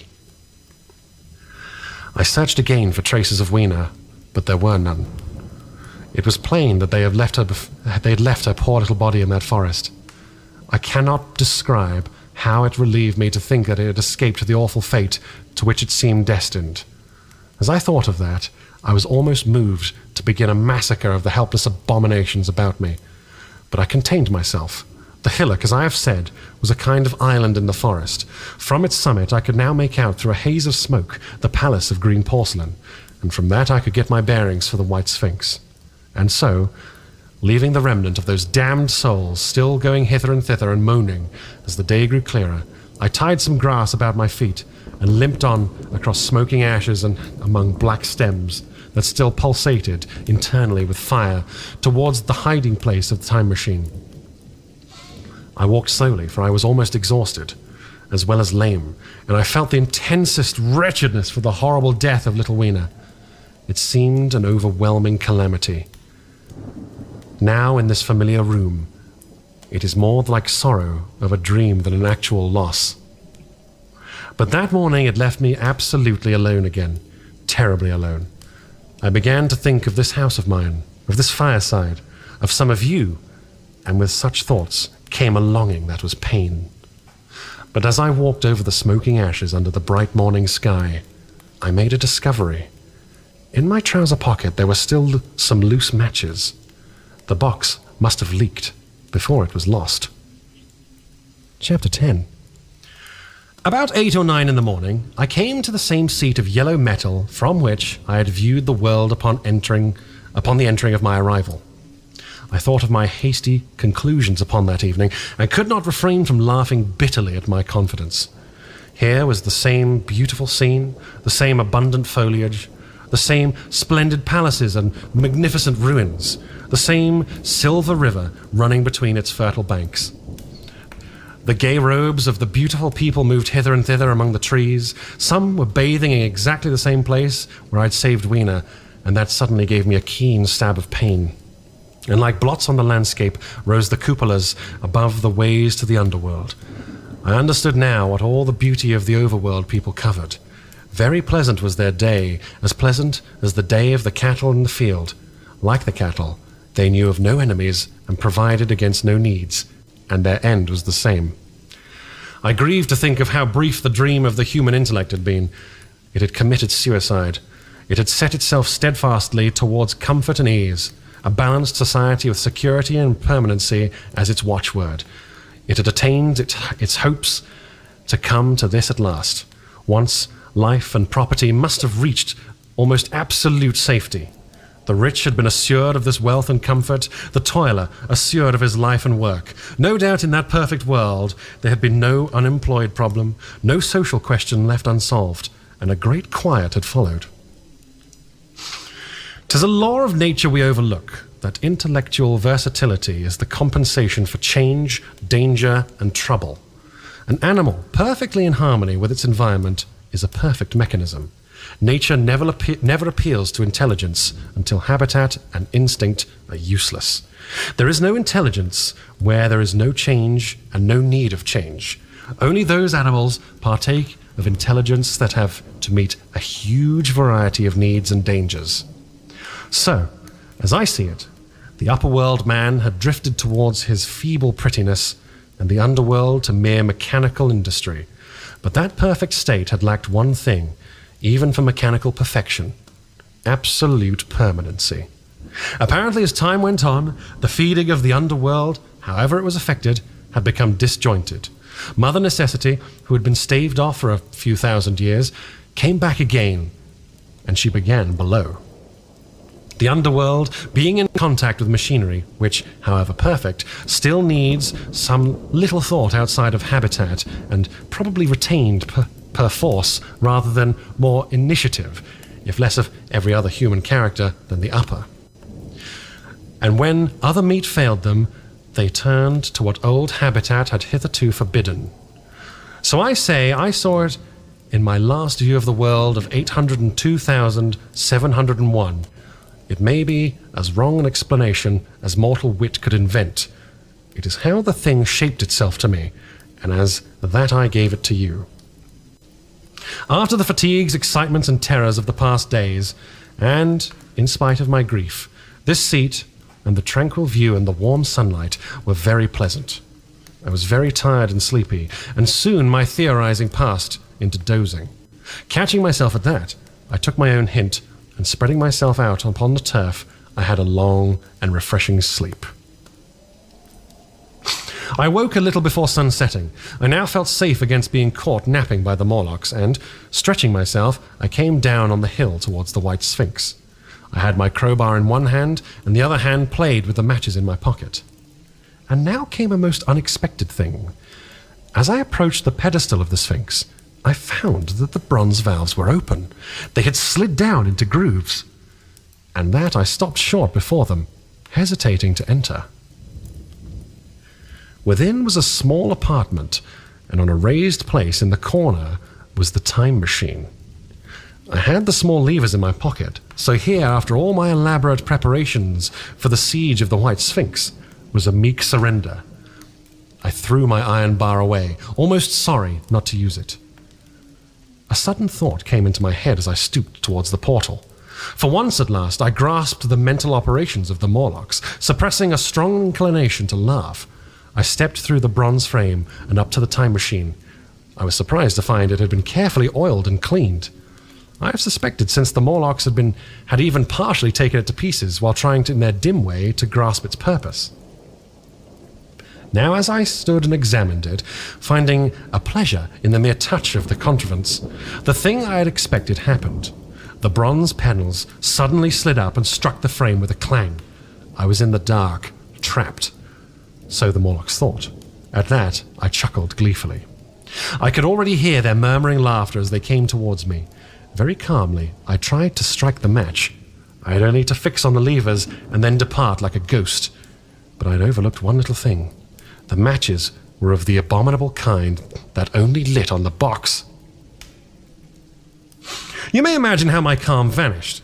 The little brutes were up close on me. One touched me, and I made a sweeping blow in the dark at them with the levers, and began to scramble into the saddle of the machine. Then came one hand upon me, and then another. Then I had simply to fight against their persistent fingers for my levers, and at the same time feel for the studs over which these fitted. One indeed, they almost got away from me. As it slipped from my hand, I had to butt in the dark with my head. I could hear the Morlock's skull ring. To recover it, it was a nearer thing than the fight in the forest, I think, this last scramble. But as the last lever was fitted and pulled over, the clinging hand slipped from me. The darkness presently fell from my eyes, and I found myself in the same grey light and tumult I have already described. Chapter 11. I've already told you of the sickness and confusion that comes with time travelling, and this time I was not seated properly in the saddle, but sideways and in an unstable fashion. For an indefinite time I clung to the machine as it swayed and vibrated, quite unheeding how I went, and when I brought myself to look at the dials again, I was amazed to find where I'd arrived. On one dial records days, and another thousands of days, another millions of days, and another thousands of millions. Now, instead of reversing the levers, I had pulled them over so as to go forward with them. And when I came to look at these indicators, I found that the thousands hand was sweeping round as fast as the seconds hand of a watch into futurity. As I drove on, a peculiar change crept over the appearance of things. The palpitating greyness grew darker. Then, though I was still travelling with prodigious velocity, the blinking succession of day and night, which was usually indicative of a slower pace, returned and grew more and more marked. This puzzled me very much at first. The alternations of night and day grew slower and slower, and so did the passage of the sun across the sky, until they seemed to stretch through centuries. At last, a steady twilight brooded over the earth, a twilight only broken now and then when a comet glared across the darkling sky. The band of light that had indicated the sun had long since disappeared, for the sun had ceased to set. It simply rose and fell in the west and grew ever broader and more red. All trace of the moon had vanished. The circling of the stars, growing slower and slower, had given pace to a creeping point of light. At last, some time before I stopped, the sun, red and very large, halted, motionless upon the horizon, a vast dome glowing with a dull heat, and now and then suffering a momentary extinction. At one time, it had for a little while glowed more brilliantly again, but it speedily reverted to its sullen red heat. I perceived by this slowing down of its rising and setting that the work of the tidal drag was done. The earth had come to rest with one face to the sun. Even as in our own time, the moon faces the earth, very cautiously, for I remember my former headlong fall, I began to reverse my motion. Slower and slower went the circling hands, until the thousands one seemed motionless, and the daily one was no longer a mere mist upon its scale. Still slower, until the dim outlines of a desolate beach grew visible. I stopped very gently and sat upon the time machine, looking around. The sky was no longer blue. Northeastward it was inky black, and out of the blackness shone brightly and steadily the pale white stars. Overhead it was a deep Indian red and starless, and southeastward it grew brighter to a glowing scarlet where, cut off by the horizon, lay the huge hull of the sun, red and motionless. The rocks about me were a harsh reddish colour, and all trace of life that I could see at first was the intensely green vegetation that covered every projecting point on their southeastern face.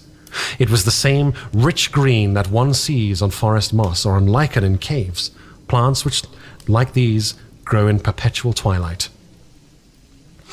The machine was standing on a sloping beach. The sea stretched away to the southwest, to rise into a sharp, bright horizon against the wan sky. There were no breakers and no waves, for not a breath of wind was stirring. Only a slightly oily swell rose and fell like a gentle breathing, and showed that the eternal sea was still moving and living. And along the margin, where the water sometimes broke, was a thick incrustation of salt, pink under the lurid sky. There was a sense of oppression in my head, and I noticed that I was breathing very fast. The sensation reminded me of my only experience of mountaineering, and from that I judged the air to be more rarefied than it is now. Far away up the desolate slope I heard a harsh scream, and saw a thing like a huge white butterfly go slanting and fluttering up into the sky, and circling, disappear over some low hillocks beyond. The sound of its voice was so dismal that I shivered and seated myself more firmly upon the machine. Looking around me again, I saw that, quite near, what I had taken to be a reddish mass of rock was slowly moving towards me. And then I saw the thing was really a monstrous crab-like creature. Can you imagine a crab as large as yonder table, with its many legs moving slowly and uncertainly, its big claws swaying, its long antennae like carters' whips, waving and feeling, and its stalked eyes gleaming on you on either side of its metallic front? Its back was corrugated and ornamented with ungainly bosses, and greenish incrustation blotched it here and there. I could see many palps of its complicated mouth flickering and feeling as it moved. As I stared at the sinister apparition crawling towards me, I felt a tickling on my cheek, as though a fly had landed there. I tried to brush it away with my hand, but in a moment it returned, and almost immediately came another by my ear. I struck at this, and caught something thread-like. It was drawn swiftly out of my hand. With a frightful calm, I turned, and saw that I had grasped the antenna of another monster crab that stood just behind me. Its evil eyes were wriggling on their stalks, its mouth was all alive with appetite, and its vast, ungainly claws, smeared with algaeal slime, were descending upon me. In a moment, my hand was on the lever, and I had placed a month between myself and these monsters, but I was still on the same beach, and I saw them distinctly now as soon as I'd stopped. Dozens of them seemed to be crawling here and there in the somber light, among the foliated sheets of intense green. I cannot convey the sense of abominable desolation that hung over the world. The red eastern sky, the northward blackness, the salt, dead sea, the stony beach crawling with these foul, slow-stirring monsters, the uniform poisonous-looking green of the lichenous plants, the thin air that hurts one's lungs, all contributed to an appalling effect. I moved on 100 years, and there was the same red sun, a little larger, a little duller, the same dying sea, the same chill air, and the same crowd of earthly crustacea creeping in and out among the green weed and the red rocks, and in the westward sky I saw a curved pale line like a vast new moon. So I travelled, stopping ever and again in great strides of 1,000 years or more, drawn on by the mystery of the earth's fate, watching with a strange fascination the sun grow larger and duller in the westward sky, and the life of the old earth ebb away. At last, more than 30 million years hence, the huge, red-hot dome of the sun had come to obscure nearly 1/10 part of the darkling heavens. Then I stopped once more, for the crawling multitude of crabs had disappeared, and the red beach, save for its livid green liverworts and lichens, seemed lifeless.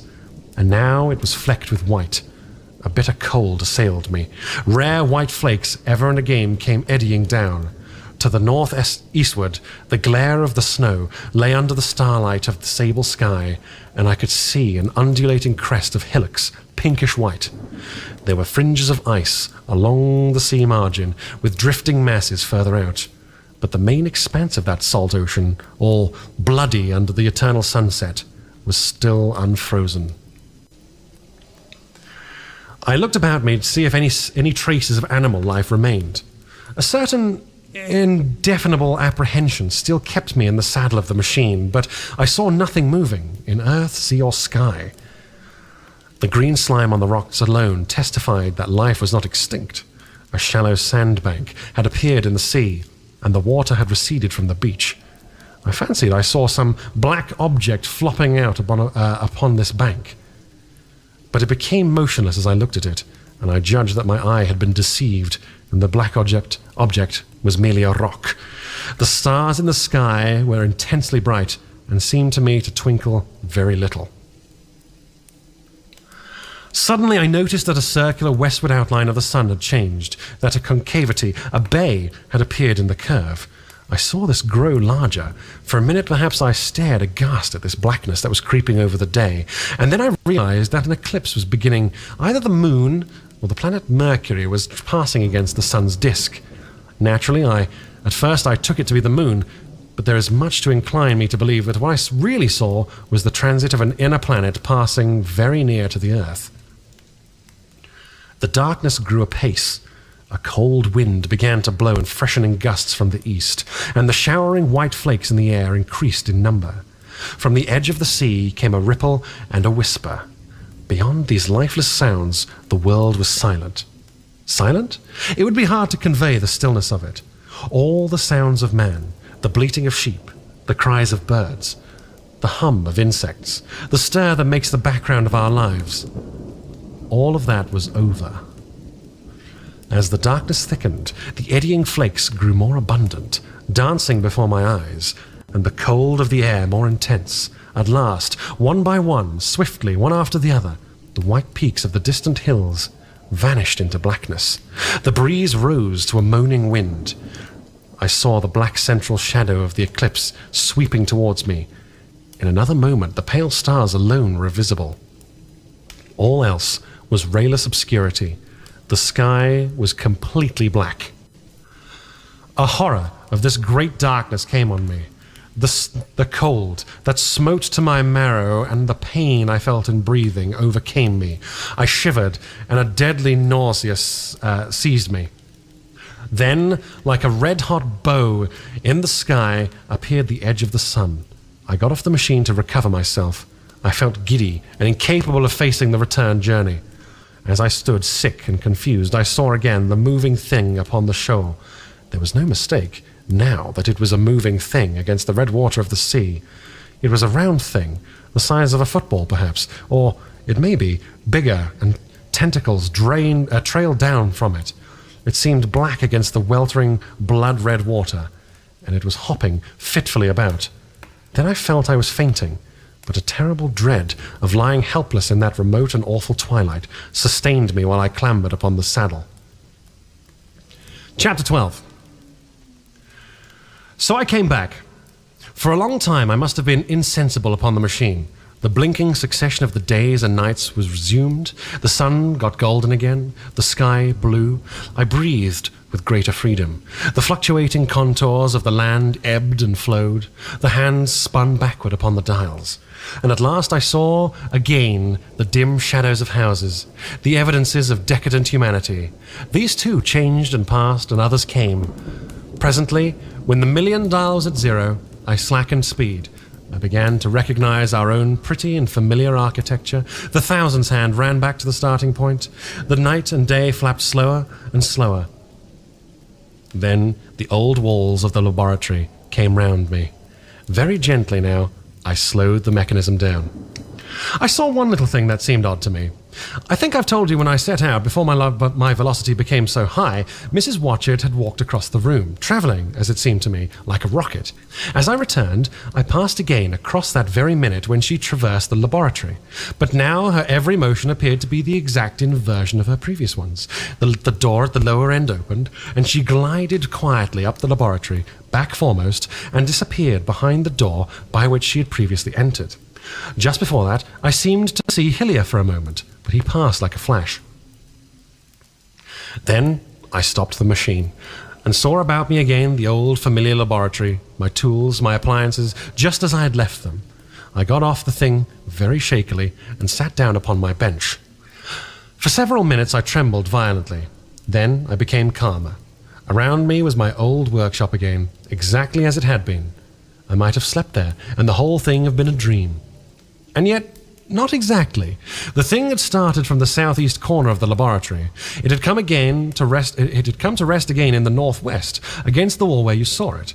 That gives you the exact distance from my little lawn to the pedestal of the White Sphinx, into which the Morlocks had carried my machine. For a time, my brain went stagnant.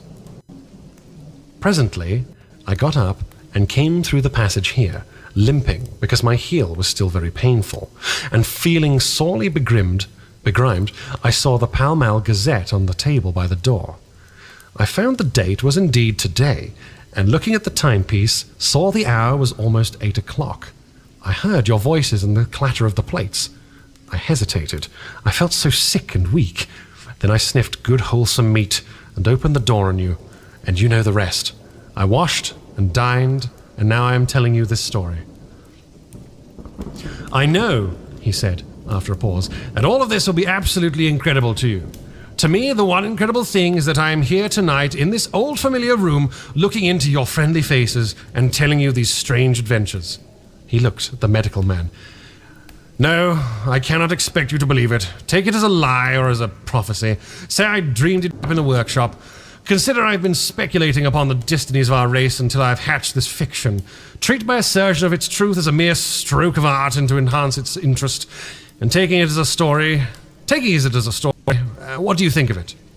He took up his pipe and began, in his old accustomed manner, to tap it with a nervousness upon the bars of the grate. There was a momentary stillness. Then chairs began to creak and shoes to scrape upon the carpet. I took my eyes off the time-traveller's face and looked round at his audience.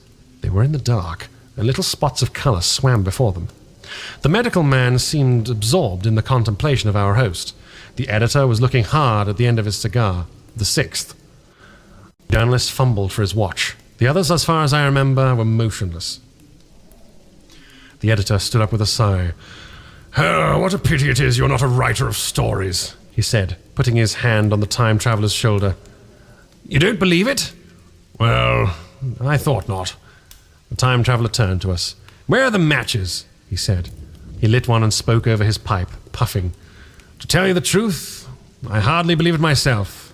And yet—" His eye fell with a mute inquiry upon the withered white flowers upon the little table. Then he turned over the hand holding his pipe, and I saw that he was looking at some half-healed scars on his knuckles. The medical man rose, came to the lamp, and examined the flowers. "This is odd," he said. The psychologist leant forward to see, holding out for a specimen.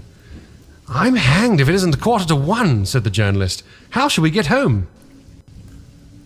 "Plenty of cabs at the station," said the psychologist.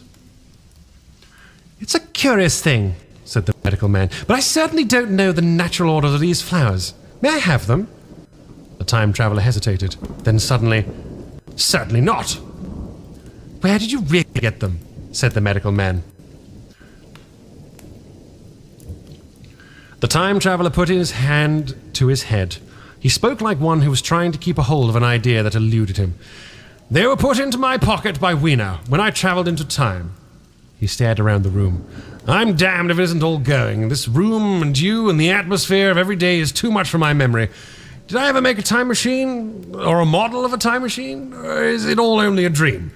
They say life is a dream, a precious poor dream at times, but I can't stand another it won't fit. It's madness. Where did this dream come from? I must look at the machine, if there is one." He caught the lamp swiftly and carried it, flaring red, through the door into the corridor. We followed him. There in the flickering light of the lamp was the machine, sure enough, squat, ugly and askew, a thing of brass, ebony, ivory, and translucent, glimmering quartz. Solid to the touch, for if I put out my hand and felt the rail of it, and with brown spots and smears upon the ivory, and bits of grass and moss upon the lower parts, and one rail bent awry. The time traveller put down the lamp on the bench and ran his hand along the damaged rail. "It's all right now," he said. "The story I told you was true. I'm sorry to have brought you here in the cold." He took up the lamp, and, in absolute silence, we returned to the smoking room. He came into the hall with us and helped the editor on with his coat. The medical man looked into his face and, with a certain hesitation, told him he was suffering from overwork, at which he laughed hugely. I remember him standing in the open doorway, bawling good night. I shared a cab with the editor. He thought the tale a gaudy lie. For my own part, I was unable to come to a conclusion. The story was so fantastic and incredible, the telling so credible and sober, I lay awake most of the night thinking about it. I determined to go the next day and see the time traveller again. I was told he was in the laboratory, and being on easy terms in the house, I went up to him. The laboratory, however, was empty. I stared for a minute at the time machine and put out my hand and touched the lever. At that, the squat, substantial-looking mass swayed like a bough shaken by the wind. Its instability startled me extremely, and I had the queer reminiscence of the childish days when I used to be forbidden to meddle. I came back through the corridor. The time traveller met me in the smoking room. He was coming from the house.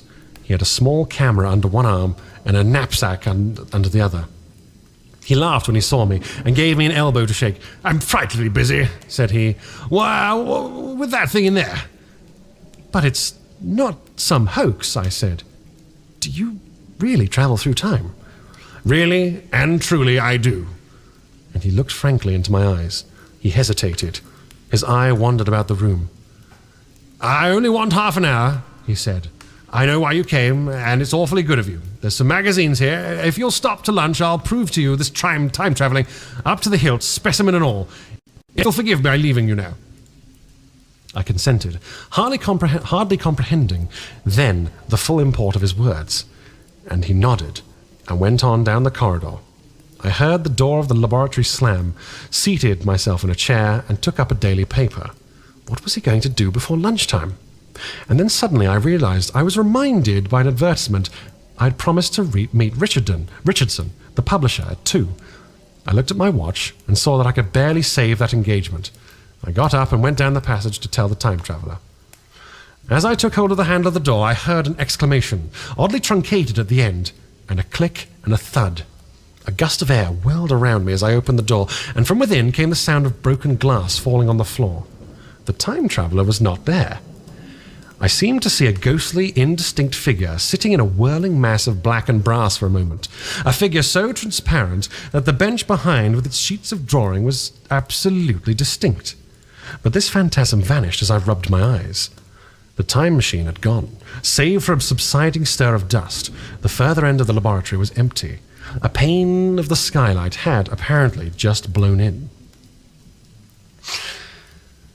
I felt an unreasonable amazement. I knew that something strange had happened, and for the moment could not distinguish what the strange thing might be. As I stood staring, the door into the garden opened, and the manservant appeared. We looked at each other, then ideas began to come. "Has Mr. gone out that way?" said I. "No, sir, no one has come out this way. I was expecting to find him here." At that I understood. At the risk of disappointing Richardson, I stayed on, waiting for the time traveller, waiting for the second, perhaps still stranger story, and the specimens and photographs he would bring with him. But I am beginning now to fear that I must wait a lifetime. The time traveller vanished 3 years ago, and as everyone now knows, has never returned. Epilogue. One cannot choose but wonder. Will he ever return?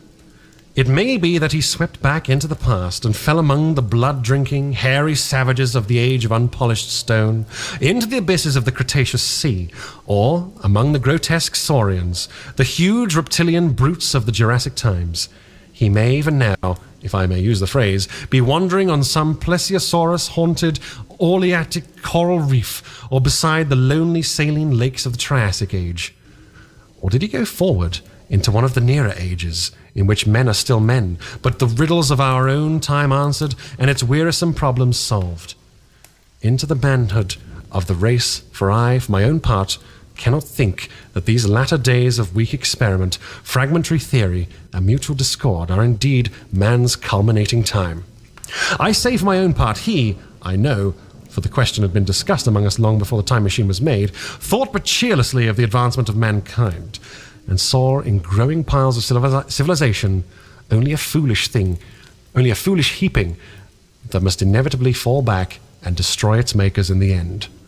If that is so, it remains for us to live as though it were not so. But to me the future is still black and blank, is a vast ignorance, lit at a few casual places by the memory of this story, and I have by me for my comfort 2 strange white flowers, shriveled now, and brown, and flat, and brittle, to witness that even when mind and strength had gone, gratitude and a mutual tenderness still lived on in the heart of man.